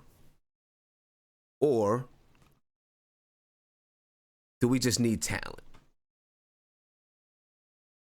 I think we need a 4. We really have no 4-man going forward that we can rely on. I mean, you argue our best 4-man was probably Noah Vonleh, and we're probably not even going to bring him back. So, I mean, we need a 4-man. We need a guy who can help Mitch Robinson, more so that's offensively sound because of Mitch's lack of offensive prowess, other than maybe dunking or putbacks. We need a 4-man that can score inside the post. That's why Zion makes perfect sense if we can get him, because I think him and Mitch Robinson will solidify our front court for the next 10-something years. I mean, those two are just full energy, high motor players that can rebound, can shot block. Mitch is going to start scoring at some point. So I really think we need a 4-man. I think we have way too many guards. We have some wings. If we plan to get Kevin Durant, that's going to be one position that we're not going to need to fill so quickly, because Kevin Durant will fill one of those wing positions. We need a 4-man. I mean, that's the one thing the Knicks front office has not done a good job of. They hoped Kate was going to be that 4-man, but that's not going to happen. So I think we absolutely need a 4-man. Yeah, we need talent too, but we need a 4 guy, because in today's NBA, the stretch 4 is a big part of the NBA. You need a solid 4-man, and I think that's what the Knicks need to focus their attention on. Okay, all right.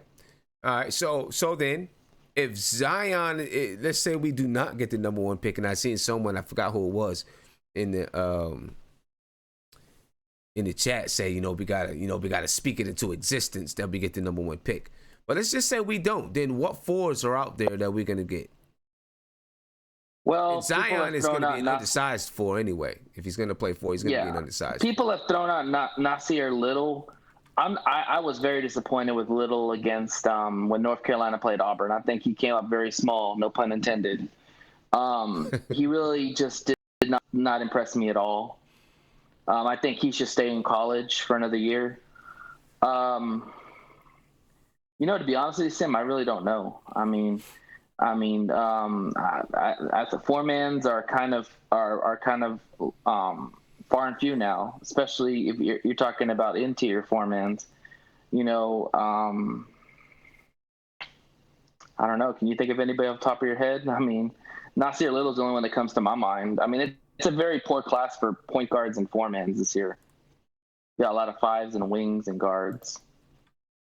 Yeah. I can't really. I mean, I don't know.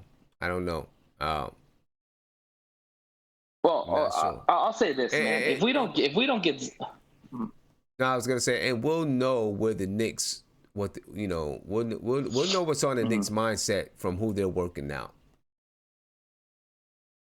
And here's the thing too, Sim. I mean, if we don't get Zion, it's got to be Ja Morant, because we need a facilitator like Ja that's going to find players in their pockets to make baskets, and it's going to, take his shots when he needs to. We need a facilitator like that, because we have nobody on our team that can do that right now. Okay. And then on top of that, let's just say if we get Kevin Durant, or maybe we move Knox to the 4, maybe we put Kevin Durant at the 4.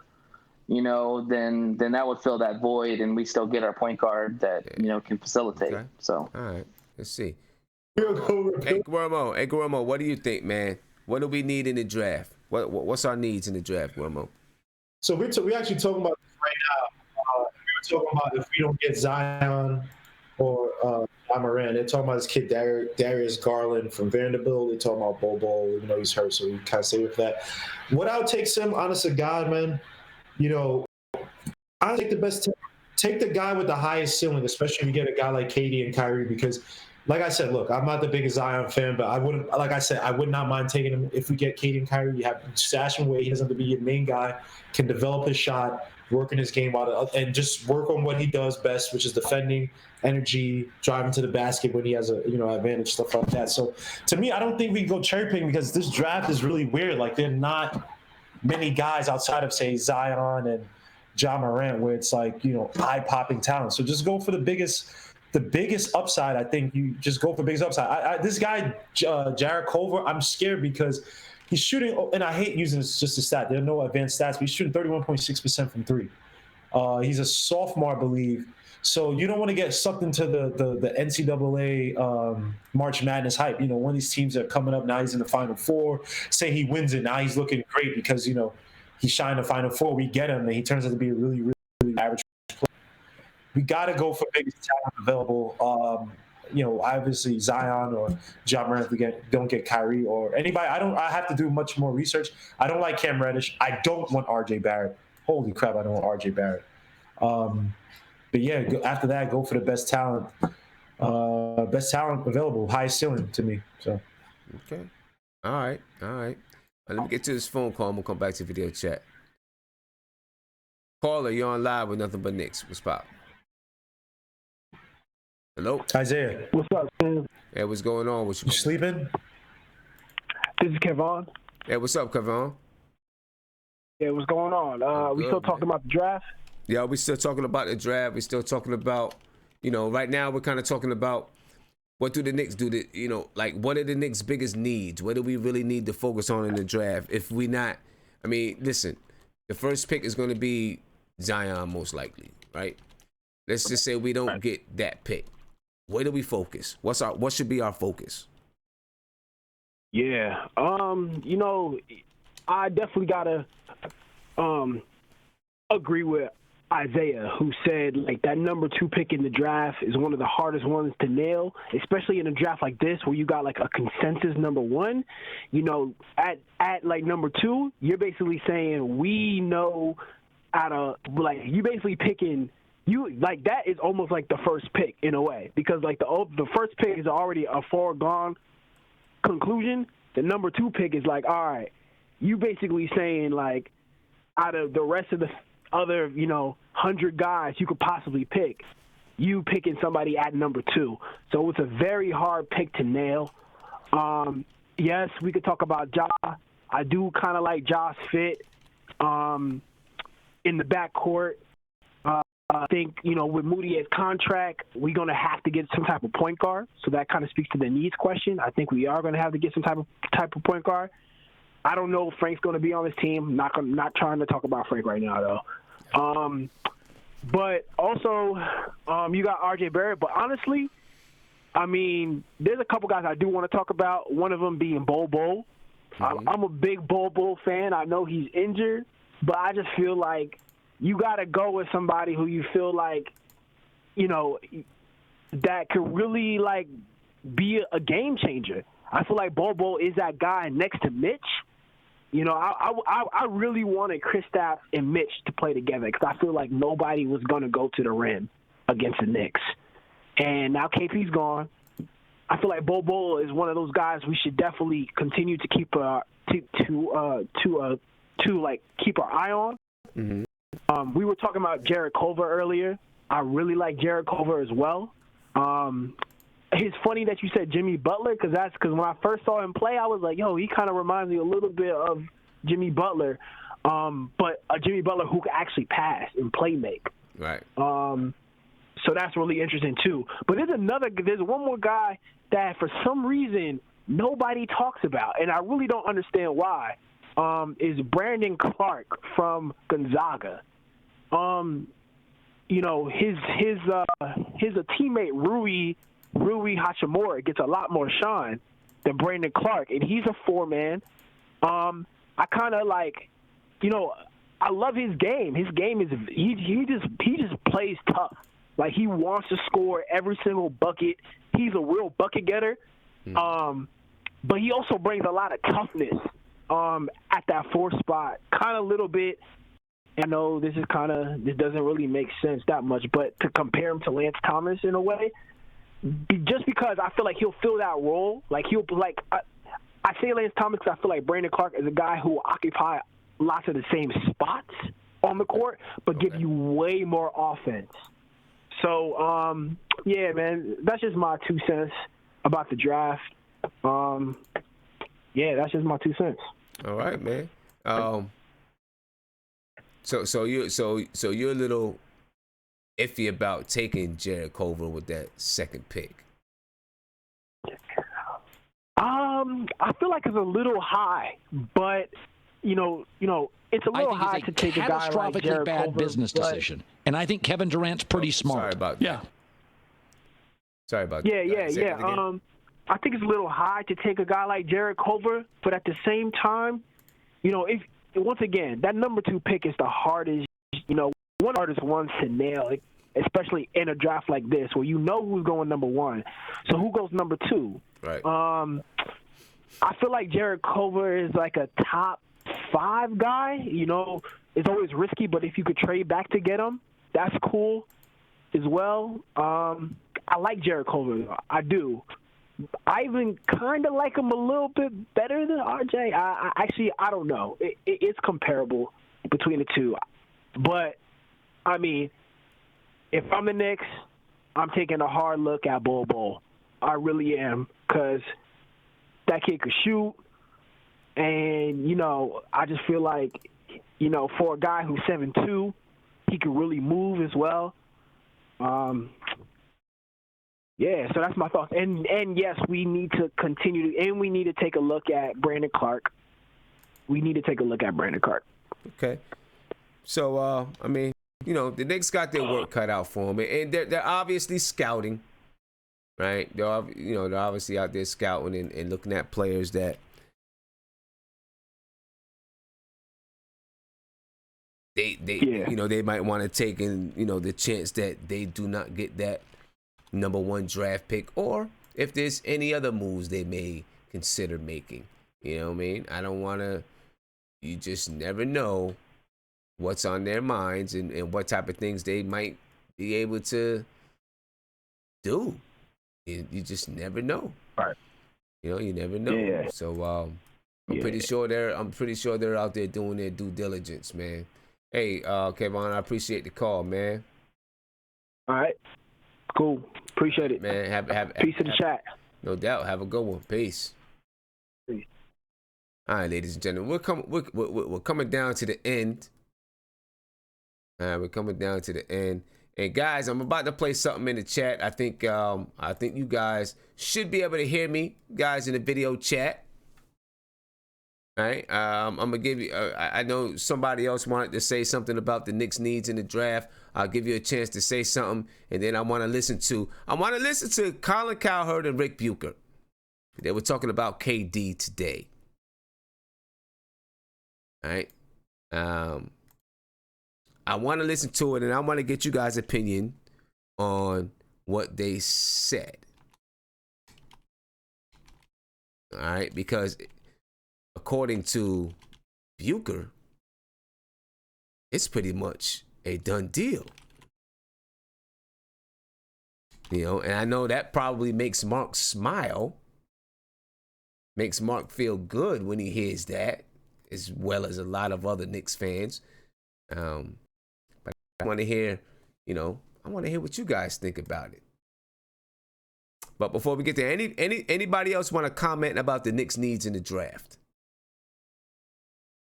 All right, Nate, coming to you real quick. Just want to set the record straight. Nasir Little 6'6", so I apologize. I just looked at NBADraft.net.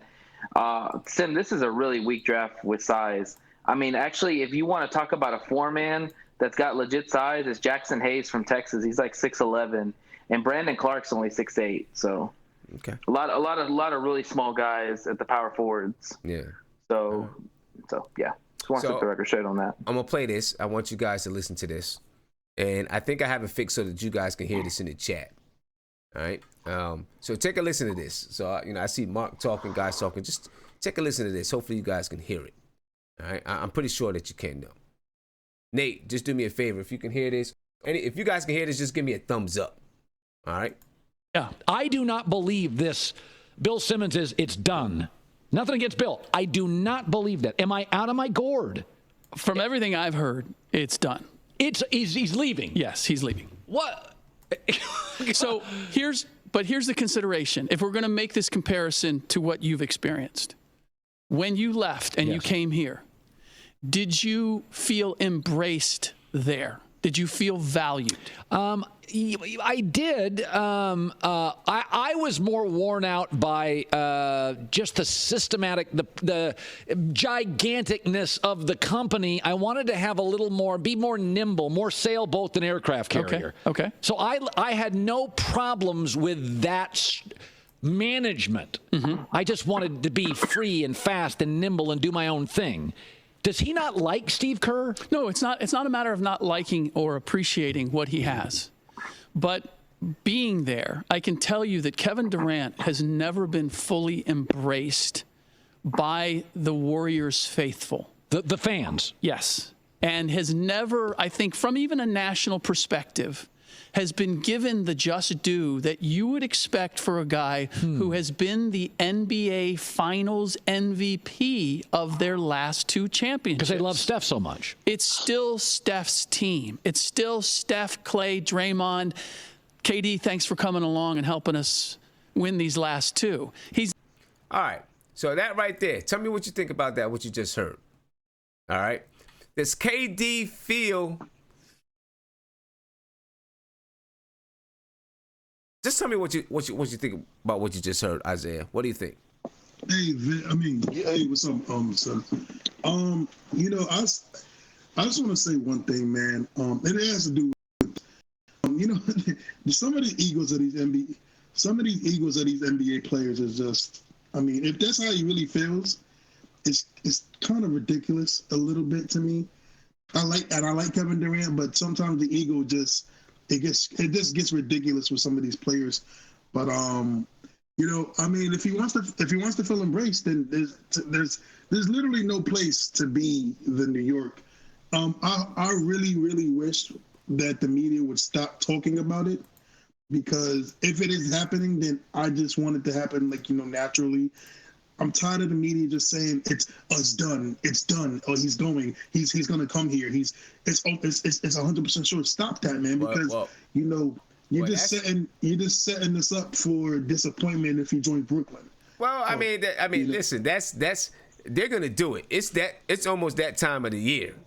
That's going to happen. You know what I'm saying? And I'll just say they can't set us up to break our hearts. The media can't. Only we can set ourselves up to break our own hearts. You know what I mean? But you know what it is, though, Sim? You know what it is? It's just like you get, like, you know, and it's funny, me and Guillermo and Mark were talking about it. It's just about, you know, we've seen this before. I mean, we've been watching the Knicks a whole lot, so we've seen the disappointment in the LBJ said he was coming.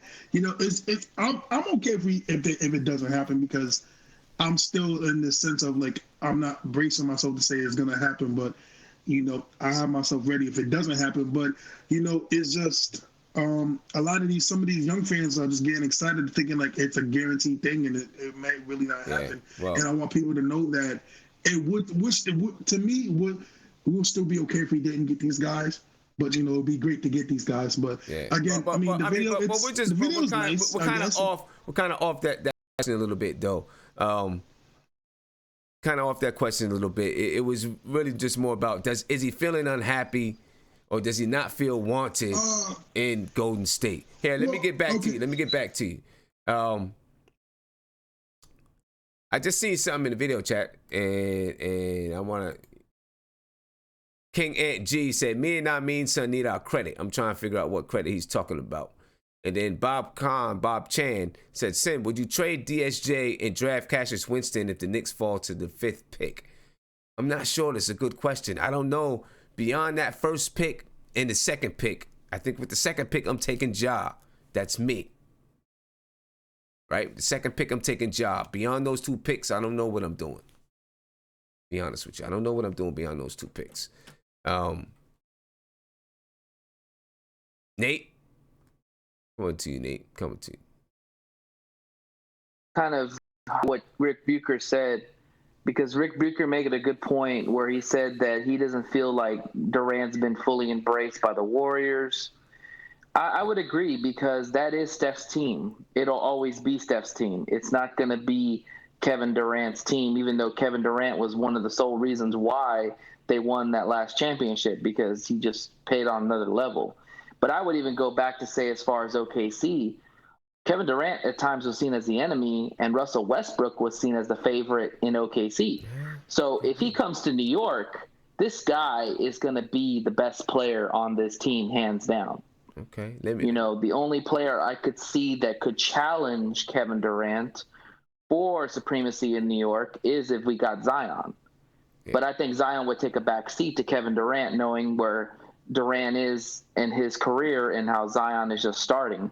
Yeah. But Kevin Durant would by far be the savior and be the player on the Knicks team. It would be his team hands down. Yeah. And I think that's what Rick Beaker is saying, is that with the Warriors, it was never seen as Kevin Durant's team. It's always been seen as Steph's team. And then some could argue in Oklahoma City, it was seen as Russell Westbrook's team and not Kevin Durant's team. Okay. All right.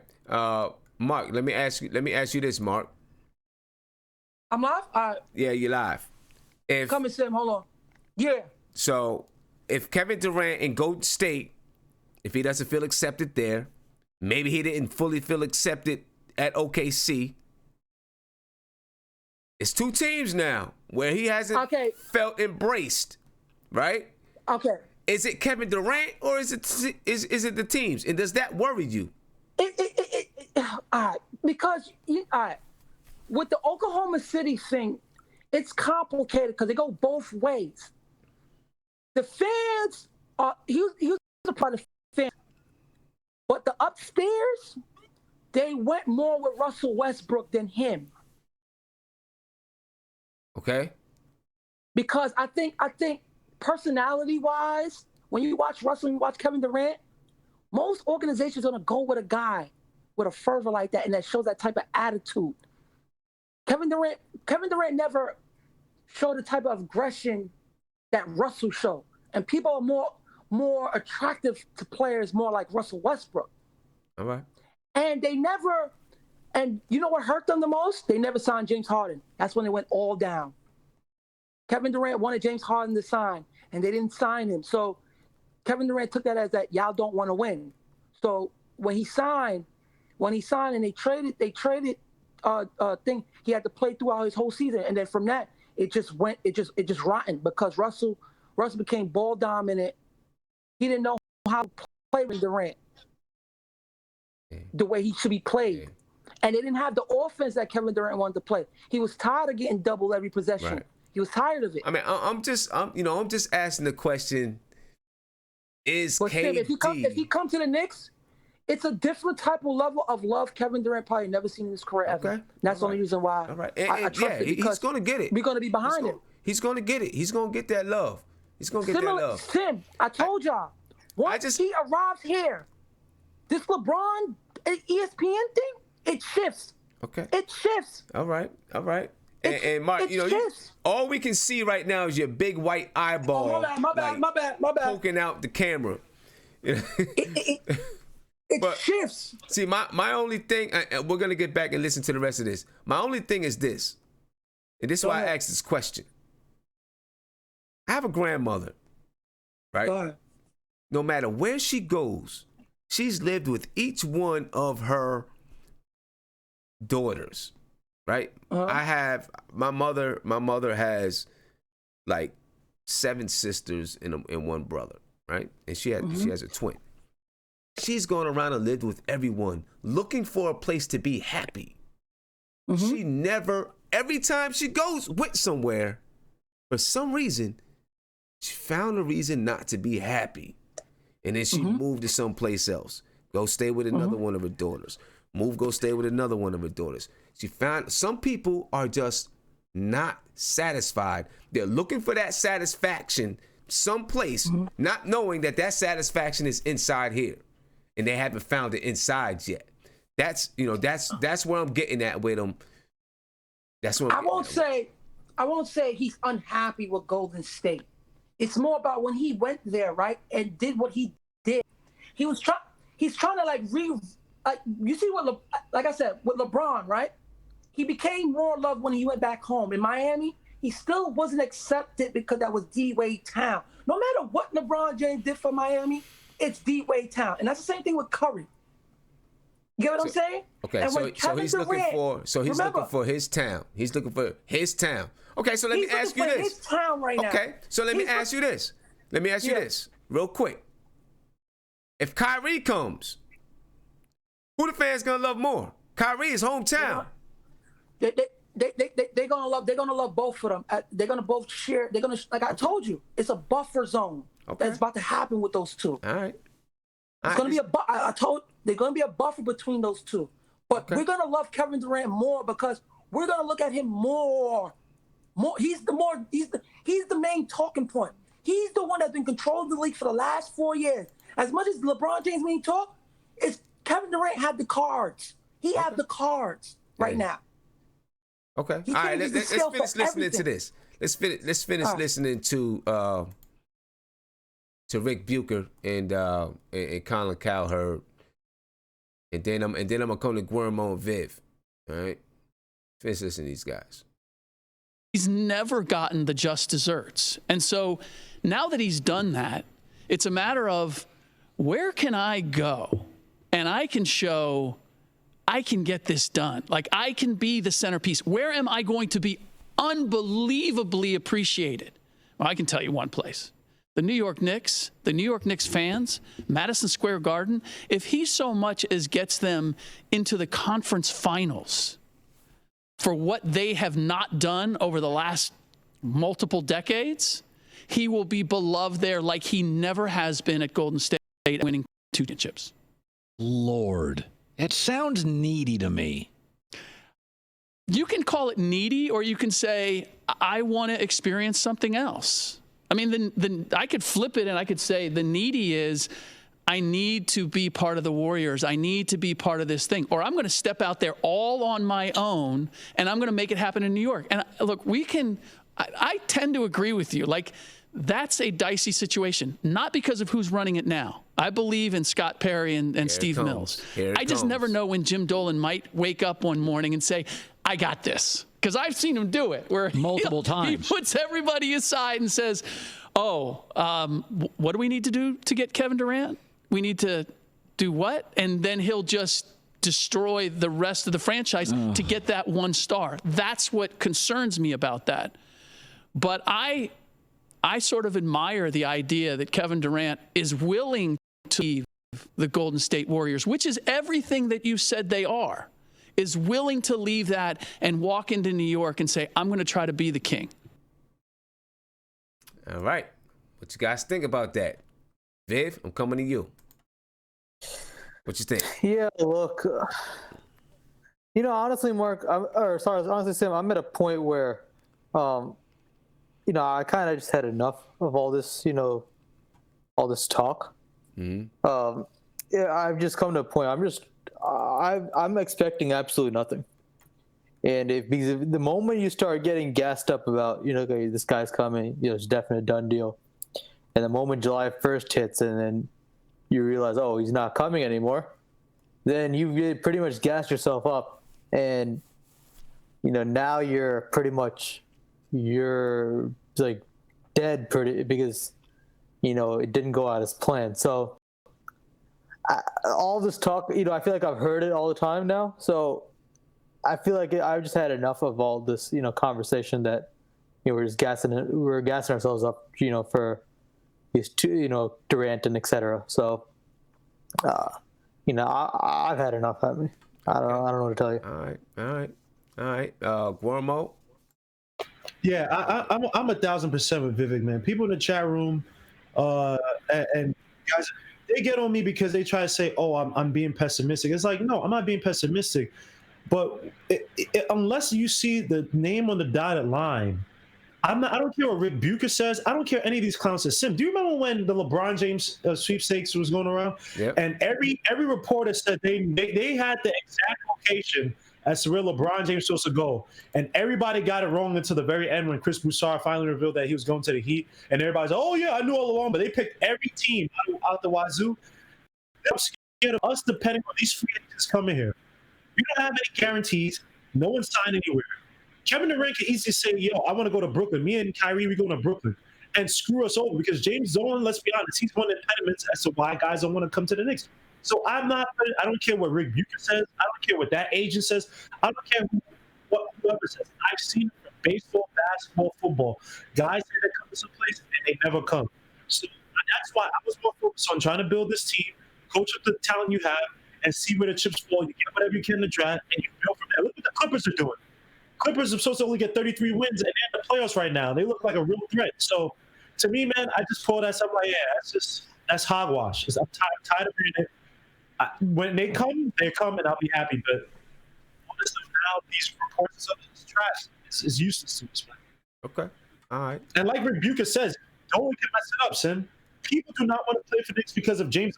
Who doesn't want to come and play in Madison Square? Who looks at New York and says, crap, let me go save that franchise and be the face, possibly of the NBA if I came there and we went to the conference finals or got to the finals and became a real contender. It's Dolan who's messing it up. So, like, I agree with Rebuka. Dolan might mess this all up. So, yeah, I have no faith in none of these rules.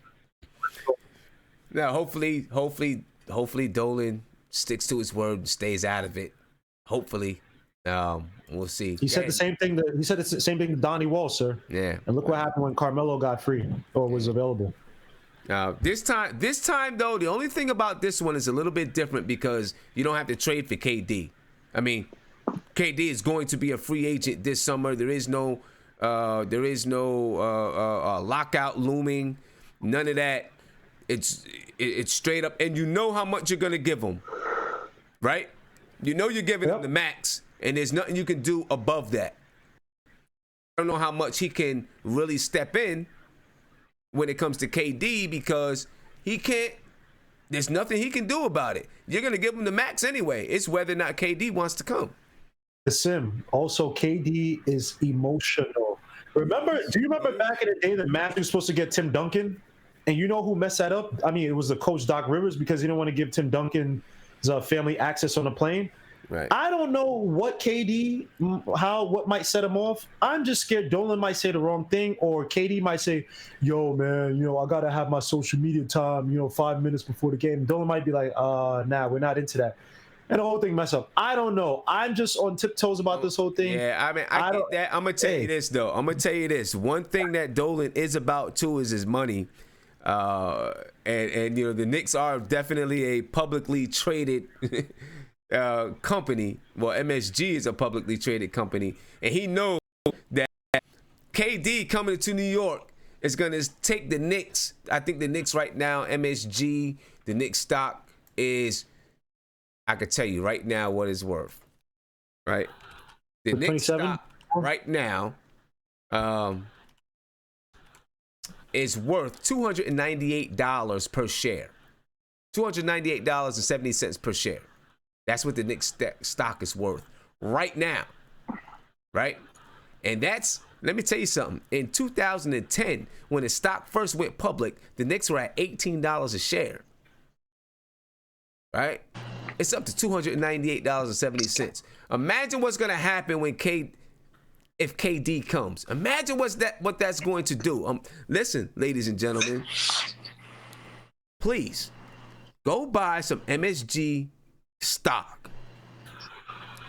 The Knicks get that first draft pick, and they start talking about KD and Kyrie coming to New York. That stock is going to rise. Look, when LeBron back in 2010, when everybody thought you were at that last minute and everybody thought LeBron was getting ready to sign with the Knicks, the stock went up within like 2 hours from $20 to like $25. Just because everybody thought LeBron was getting ready to sign with the Knicks. Okay. So go buy yourself some stock, some MSG stock, sit on it for a little while. It continues to rise. It's been rising for years. Right, and it's now 2019. In 9 years, it's risen from $18 a share to $298 per share. It also split. It's split to MSG Sports and it's MSG Network. Right, the MSG Network, when it split, the MSG Network split off to $15 a share. That's now up to like $21, $22 per share. All right, it's a good investment. It is a very good investment. And the Knicks when the Knicks get good, that MSG stock is going to continue to rise. So that's just a little stock tip for you all you Knicks fans out there, go buy some and be ready to sell it if he goes to the Nets. Buy it up and then be ready to short the crap out of it. I wouldn't sell it because it's going to continue to rise. It's going to continue because the Madison Square Garden Company, for those who don't know, and James Dolan, you should probably throw me a little something, right? Because I'm helping you out right now. Right? For those who don't know, slick. The Madison Square Garden Company, like they own the LA Forum, I think it is. They own someplace out in Chicago. They own the Rockettes, Radio City Hall. They own major property all across the U.S. Hey, Sim, I will say this. So did you hear what Charles Oakley said today? Good investment. What's that? Did you hear what he said? He said, that he... What did he say about... Yes. I'm going to get to that. Yeah. Okay, my bad. Let me not blow it over. But not Charles Barkley, Charles Oakley, sorry. But listen, if I know that you meant Charles Oakley, but so I'm telling you, James Dolan wants KD to come to the Knicks because he knows that he's going to do right by his investors by bringing KD to the Knicks. He's going to do right. Stock is going to rise. You know what I'm saying? So he ain't going to do nothing stupid. You know what I'm saying? He ain't gonna do nothing stupid. I don't think he's gonna do anything stupid. It's important. And if he ever does plan on selling the Knicks, you know what I'm saying? How much? Actually, if he planned on selling the Knicks, this would be the time to do it. Actually, right? Because it's gonna be harder to sell them when they. I don't know maybe it's not the time to do it. They're still the richest team in the NBA. He could probably get $4 billion for him. Yep. You know what I'm saying? It might be a little bit harder for him to sell when they get good because they may be too expensive then. But someone like Jeff Bezos, it'll be easier for him to sell. It might be easier for him to sell, but maybe it'll be too expensive. Who knows? I don't know. I guess you want to get them right when it's on that upswing, so someone like Jeff Bezos, right? You heard his name mentioned as someone who could throw their in the ring to buying the Knicks. Would want to get them now, knowing that there's a possibility that they're gonna within the next couple of months. You know what I'm saying? But you're talking about Jeff Bezos, who's I think the richest guy in the U.S.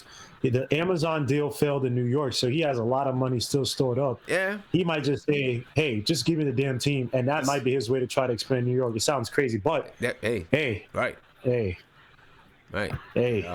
see what happens, man. But anyway, guys, go ahead, buy some Knicks stock. Trust me on it, please.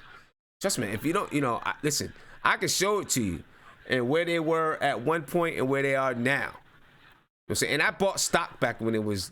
I bought it out of just because I was a Knicks fan, you know what I'm saying? But I bought stock and I continue to invest in it. So buy some, please. Do yourself a favor. I know you guys out there don't have a retirement plan set up. That's messed up, so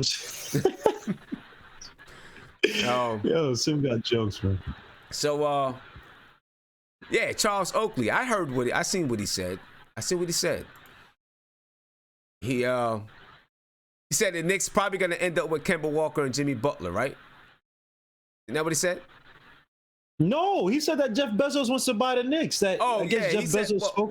Somebody else said that the Knicks was probably going to end up with Kemba Walker and Jimmy Butler. I seen that somewhere, but yeah, he did. I thought Rick Bucher said Rick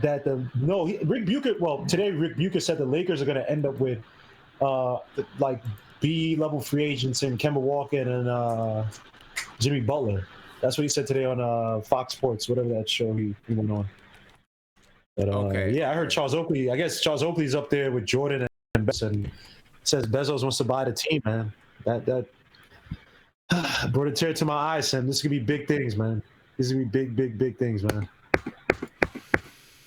I mean, what he did though, but he still said Charles Oakley suggests Jeff that Jeff Bezos wants to buy the Knicks and predicts Kemba Walker and Jimmy Butler additions. Yeah. Yeah. Yeah, so it's his prediction that the Knicks end up with Kemba Walker and Jimmy Butler. I don't want okay. at all. Oh yeah, you're right. You said that. I don't want that at all. Not at all. That'd be painful. Come on, Oak, don't do that to us, Oak. Don't put that up. He's angry, man. Yo, yeah, you disrespected a Knick legend in the Garden, man. So he still has some animosity, man. But he has to take it for us. We love you, Oakley. We don't care. He has nothing to do with us. We love you, man. You're a legend. Drinks on us anytime, man. We love you, bro. No screw this guy. Yeah. Esco the realist said, if we do, done. He said, I'm effing done. If we get Kemba Walker and he said, I'm done. He said, if we get Kemba Walker and Butler, he's done. He's done. You know, I mean, I can't, I don't want, please don't do that. D Public Enemy said the Knicks are going to do Vince Carter and Richard Jefferson. Come on, God. Come on, y'all. You guys supposed to be talking this thing up the right way, man. Don't do it. You guys supposed to be talking it up the right way. Come on now. Y'all hurting us. Listen, if we sign Kemba Walker and Jimmy Butler, the stock will drop. Oh man. Yo, you guys are wilding, man. Yeah, man. Can't do it. But Sim, if we get Kyrie, actually, Sim, I don't think you've ever spoken it. Who do you want in terms of the draft? If we don't get Kyrie Irving, say we somehow get KD, Kyrie doesn't come. Just make that up. Who do you want in the draft? Who do I want in the draft? Who do you want in the draft? You never spoke. I don't think you ever really spoken to him. You always talk about Zion. I know you like Zion over Ja, but is Zion your number one guy? He's got to take in the draft. Pick. Zion would be my number one pick. John Morant would be my number two pick. After that, I'm not sure what I would do. Not sure what I would do after that. And because if we get indication that Kyrie's not coming, I don't want Kemba. I take a guy like Ja and let him just mesh with those young kids. And look, that's my pick. If the Knicks turned around and they said we're taking Ja over Zion, I'd be like, but I'd be okay. You know what I'm saying? I'd be okay. I'd be all right. But but that's my first two right there. Zion and then Ja. After that, I'm just not sure. I feel like I know there's a lot of people that really do like RJ Barrett. I feel like RJ Barrett, when I look at him play, he reminds me just like his body type, and he's not like super athletic. He reminds me of Ron Artest back at St. John's. Which, I mean, Ron Artest ended up being a good NBA player. He actually reminds me more of Terrence Jones from when I watched Terrence Jones, I was like, oh, this, because I mean, even though I don't think Terrence Jones was left-handed, he kind of moved for a big guy. You always thought that he would be able to have like a Lamar Odom type of game when he came to the NBA, and it never panned out. And that's why I look at RJ Barrett. Unless RJ Barrett gets like top-notch coaching, I'm talking he gets coached in terms of spacing with the Bucks, or not the Bucks. Well, with the Bucks, because they'll force him to space out and shoot a three. Same thing with the Raptors or like the Spurs. I really don't see RJ Barrett becoming, nothing more than overhyped talent or overhyped. What is he, 6'7", 6 whatever, how tall he is. I mean, I just don't see it with RJ Barrett. I know the whole Duke hype thing is getting him hyped up, but I don't see it. I really, honestly, God, don't see it. I don't want anything to do with him because I don't think Fizdale is going to develop him, but knowing Fizdale, yeah, we'll see what's up. We're about to head out of here, but before I do that, I want to make sure I get to a couple of super chats. Some people who dropped some things. We're on our last words. Hotep Rel, thank you for the super chat. He said, who said we would be a playoff team? No KP, stop it. I'm not sure what that was in regards to, but and then again, Rel says, Morant, shoot. Said he is Westbrook all over. I don't know, man. He's shooting 36.3% from three, same percentage as Harden. So what are you talking about? He could shoot to me, and he's got a lot of room to grow and turn into a shooter. You know, I think that I think he'd be all right. As a matter of fact, he's one of those cats that, to me, strike me as someone who, you know, maybe it's not going to be a straight up knockdown three, but when you need one, he'll give it to you. You know, that you know, he strikes me as, you know, I see that in him. Do me a favor, subscribe to the channel. Ring that notification bell, get a notification anytime I go live, drop a video, whatever it is.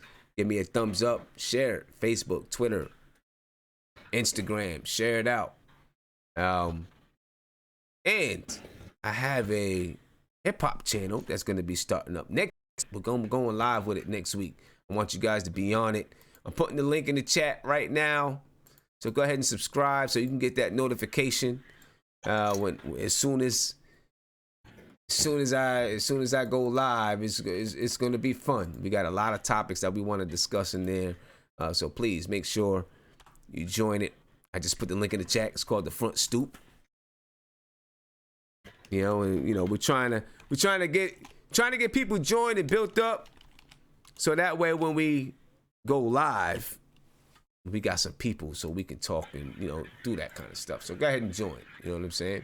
Go ahead and join. Travis Fisher, we are gonna do a podcast together. I mean, I don't know if it's gonna be an ongoing podcast, but we are gonna do one, at least one together. We just, you know, we've been talking about it. We're just trying to figure out, you know, how to match up our schedules, but it's gonna come. We're gonna do one. Travis, you said, am I a fan of Kanye? I do like Kanye West, man. I really like what Kanye West did, you know, his first few albums. Yes. You know, some of the things that he started doing a few years back was a little weird to me. First two albums classic, third album was okay. Yeah. 808 Heartbreaks was in. I like what he did. Fantasy was a classic. Yeah, I like what he did last year. You know, what he did last year with, you know, dropping those albums with just had 7 songs on it. I like, you know, the way he was just producing. What'd you say?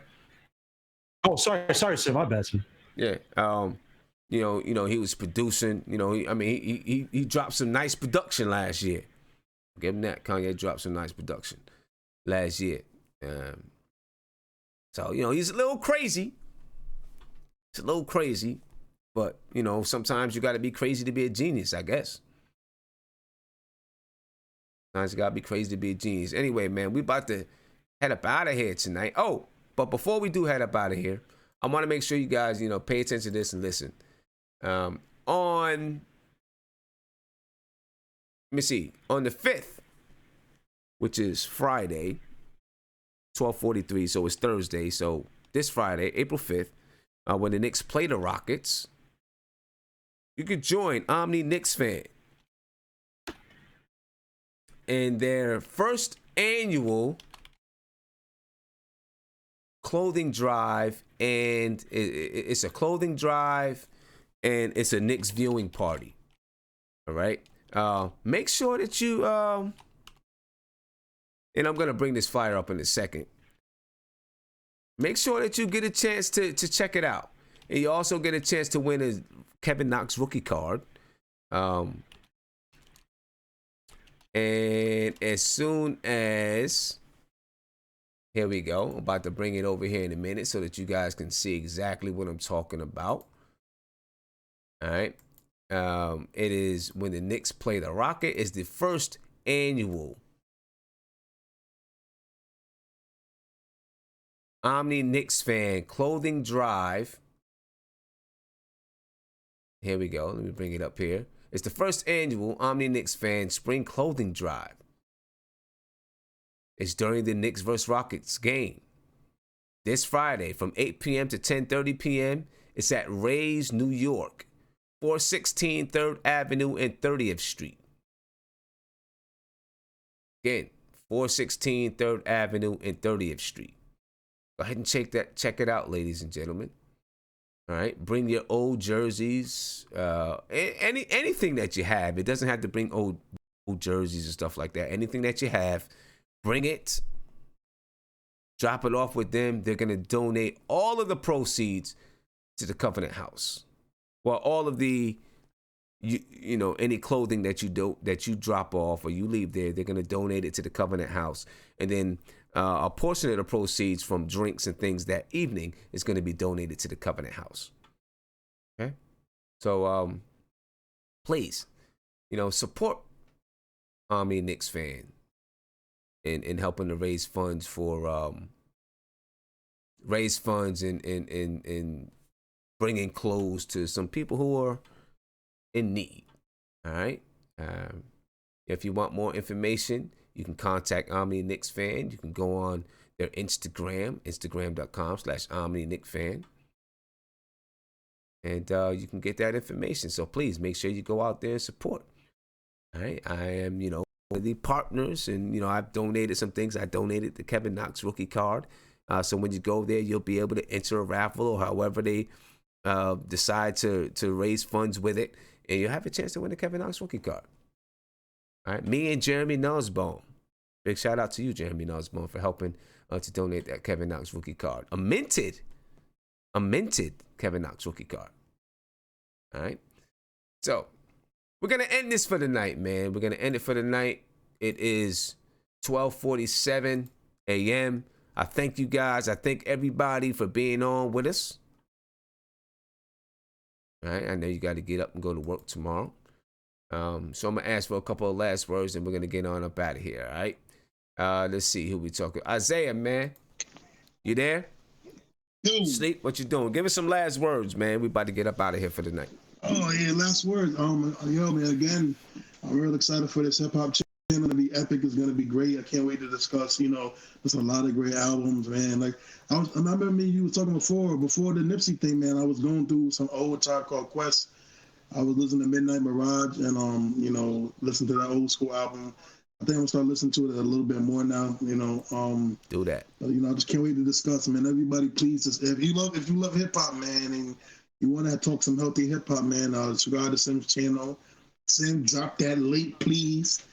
You know. Yeah. Oh yeah, man! I can't wait for the channel, man. I think, Sim, I'm really telling you, man. I think it's gonna be big. I think it's gonna be exciting, man. I can't wait. I guess for the Knicks, you know, 5 more games left, 4 more games. Yeah, man. You know, then after that, wait till May 4th, May 14th, and we see what happens. And there we go.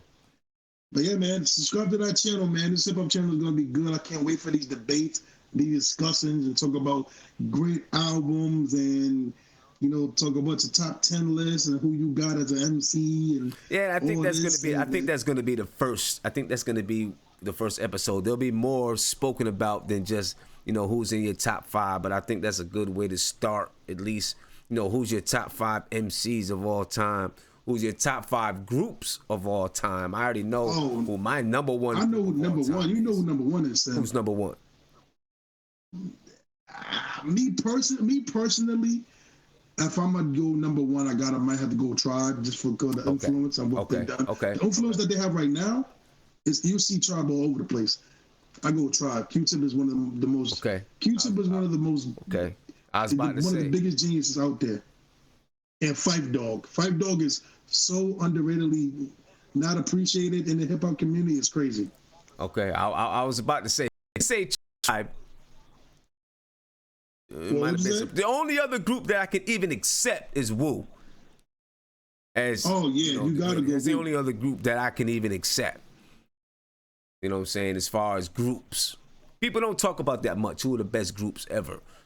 You know, people don't talk about it much. But so we're gonna have some of those conversations in the first one. And I know there's gonna be a lot of arguments. But listen, the whole thing is about you're sitting on your front stoop and you're having conversations with your friends. You know what I'm saying? And you know those conversations go in a bunch of different directions.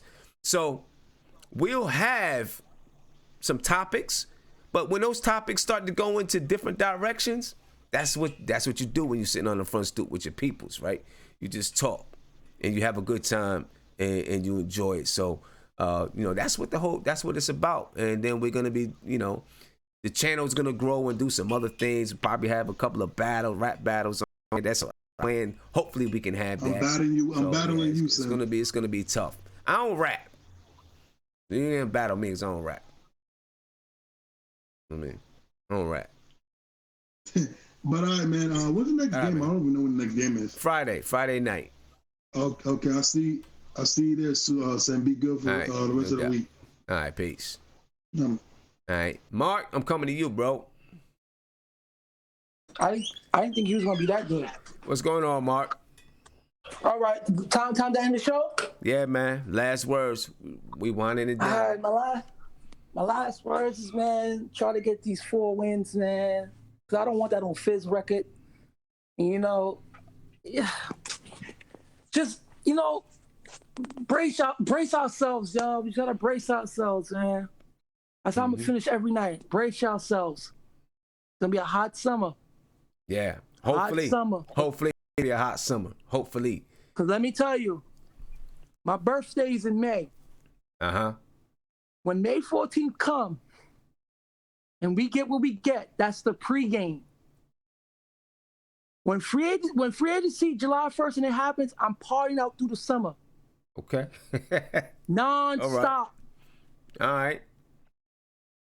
And let me just stop before I see my man D Public Enemies, talk about groups. He said Run DMC, NWA, Public Enemy, Wu-Tang Clan. Yeah, definitely all of them. I mean, for me, Tribe is the best for me because I vibe with them the most. Run DMC is they are the originators. You know what I'm saying? But Tribe is, that's what I love Tribe.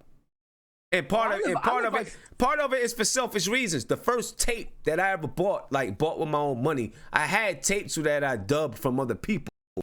Maybe some of younger people may not understand that, you know what I'm saying? But I had tapes that I borrowed from my homeboy, and I had the box that had two cassettes in it, you know what I'm saying? And I played one and recorded on the other one, right? So I had tapes like that, but Tribe was the first one that I dug in my own pocket, knocked my own lint on the ground, and threw my dollars up there on the cash register and bought. You know what I'm saying? I jumped on the bus and I listened to it all the way home, and I was just vibing to it. I popped it open, read every single line of the credits. You know what I'm saying? And that's that. People's Instinctive Travels, and I love that tape so much. That was like your first album you ever bought? That I ever bought with my own money. You know what I'm saying? Now you made me think. Probably for me was Dipset, The Diplomatic Immunity. That was probably my first album. See, like everything else that I had, I either recorded off the radio, or I borrowed it from a friend. Yeah, I had an older brother that used to do that. Yeah, I borrowed it from a friend and played it. And dubbed it and copied it. You know what I'm saying? I had a radio station where I lived. Way up in Utica. It was called WPNR, and it was a college station. And every new album that came out, they would play the whole joint on the radio. So I'd be ready. I'd sit there ready. As soon as they play, bop, hit the play and record button. Boom. You remember those days? Had that joint playing, boy, and I just sit there and just listen to the whole thing. I remember I got X Clan off that joint. I got a whole bunch of people off of that. I got a whole bunch of people off of that, man. And but Tribe was the first album that I ever bought with my money. It's always a group album that most people buy first. You know what I'm saying? Because Dipset, The Diplomatic Immunity was the first album that I bought, and then the second one was the Game documentary. Was the second, and then from that I just went into a rat hole with G Unit, Max B. Yo, the Game documentary. So people don't mention Game as much as listen. He has not one bad album. Yo, Game is dope. Game is dope, man. Not one. No, but that documentary was ahead of its time. Game is dope, man. His last album was 1992, right? That's his name of the last album. Yeah, I think it's 1992. That joint was crazy. I love that album. And I just went into a rat hole with G Unit mixtapes, Max B mixtapes, Jim Jones mixtapes. Bro, I look at music now. I said, yo, these kids ain't enjoying good music, man. Because back when I was going to school, music was in. Every Saturday I woke up to go on the Ave on Saturdays. You from Queens? The Collie block. When a tape come out, especially when G Unit was hot, when G Unit radio was hot, make sure every Saturday go to Ave, get the tape, come home, blast it all day. The G-Unit series was fire. Yeah, man. Let me tell you, man. It's real different nowadays. I think the young kids don't get the same. I think the young kids don't get the same. The feeling ain't there. It's not the same feeling, right? Because you could just all you got to do is pop open your Spotify. And Viv, you're live, man. All you got to do is pop open your Spotify. Listen. I didn't realize I was live. I was gonna say Mark got the Dipset album. That Dipset mixtape changed the way mixtapes were made forever. Album. Yeah. Like I was gonna like this channel. I'm trying to bring like the tree, like like this, like the whole game and stuff. So I'm looking forward to this channel because it's just that Dipset mixtape that changed the way mixtapes are made. It was from literally just like leaking stuff to like I think Who Kid and whoever the Dipset mixtape was K-Slay.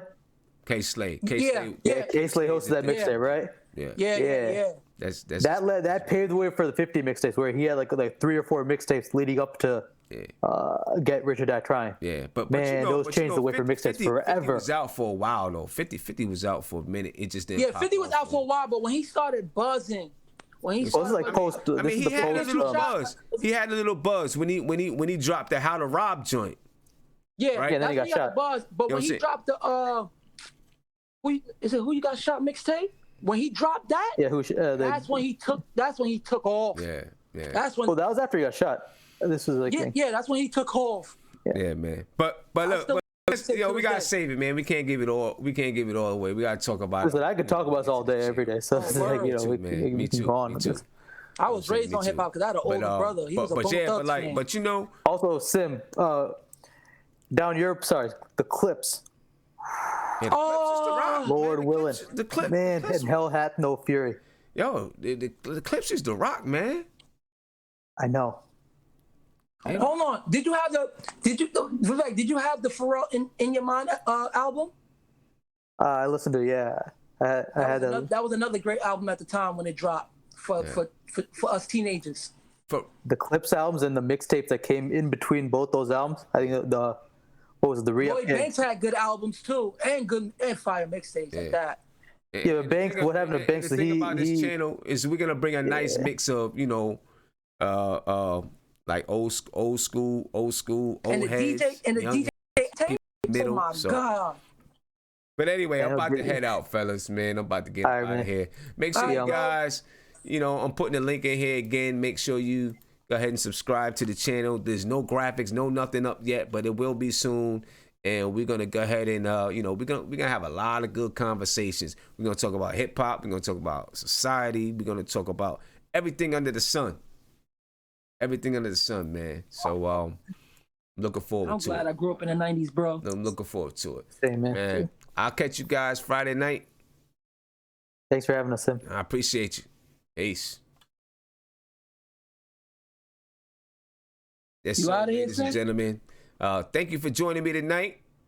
It's 12:59 in the morning. I'm about to head up out of here. Make sure you go ahead. You can just go right in the YouTube, type in The Front Stoop. There's no graphics, there's no nothing, but go ahead and subscribe. All that stuff is going to be up this soon. Maybe it's just temporary graphics until, I get, my normal graphics created. But we're going to, we're going to rock it. We're going to do it. It's going, we're going to have a good time with it. I can't wait to get it started. You know what I mean? So share it out there. Let people know because it's going to be pretty dope. Anyway. The Knicks lost tonight. 4 games left to the season. 4 games, y'all. 4 games left to the season. And we see how this is going to go. Not much more to say. Subscribe to the channel. Ring that notification bell. You get a notification anytime that I go live, ladies and gentlemen. And I'm out of here. Peace. Yo, Sam.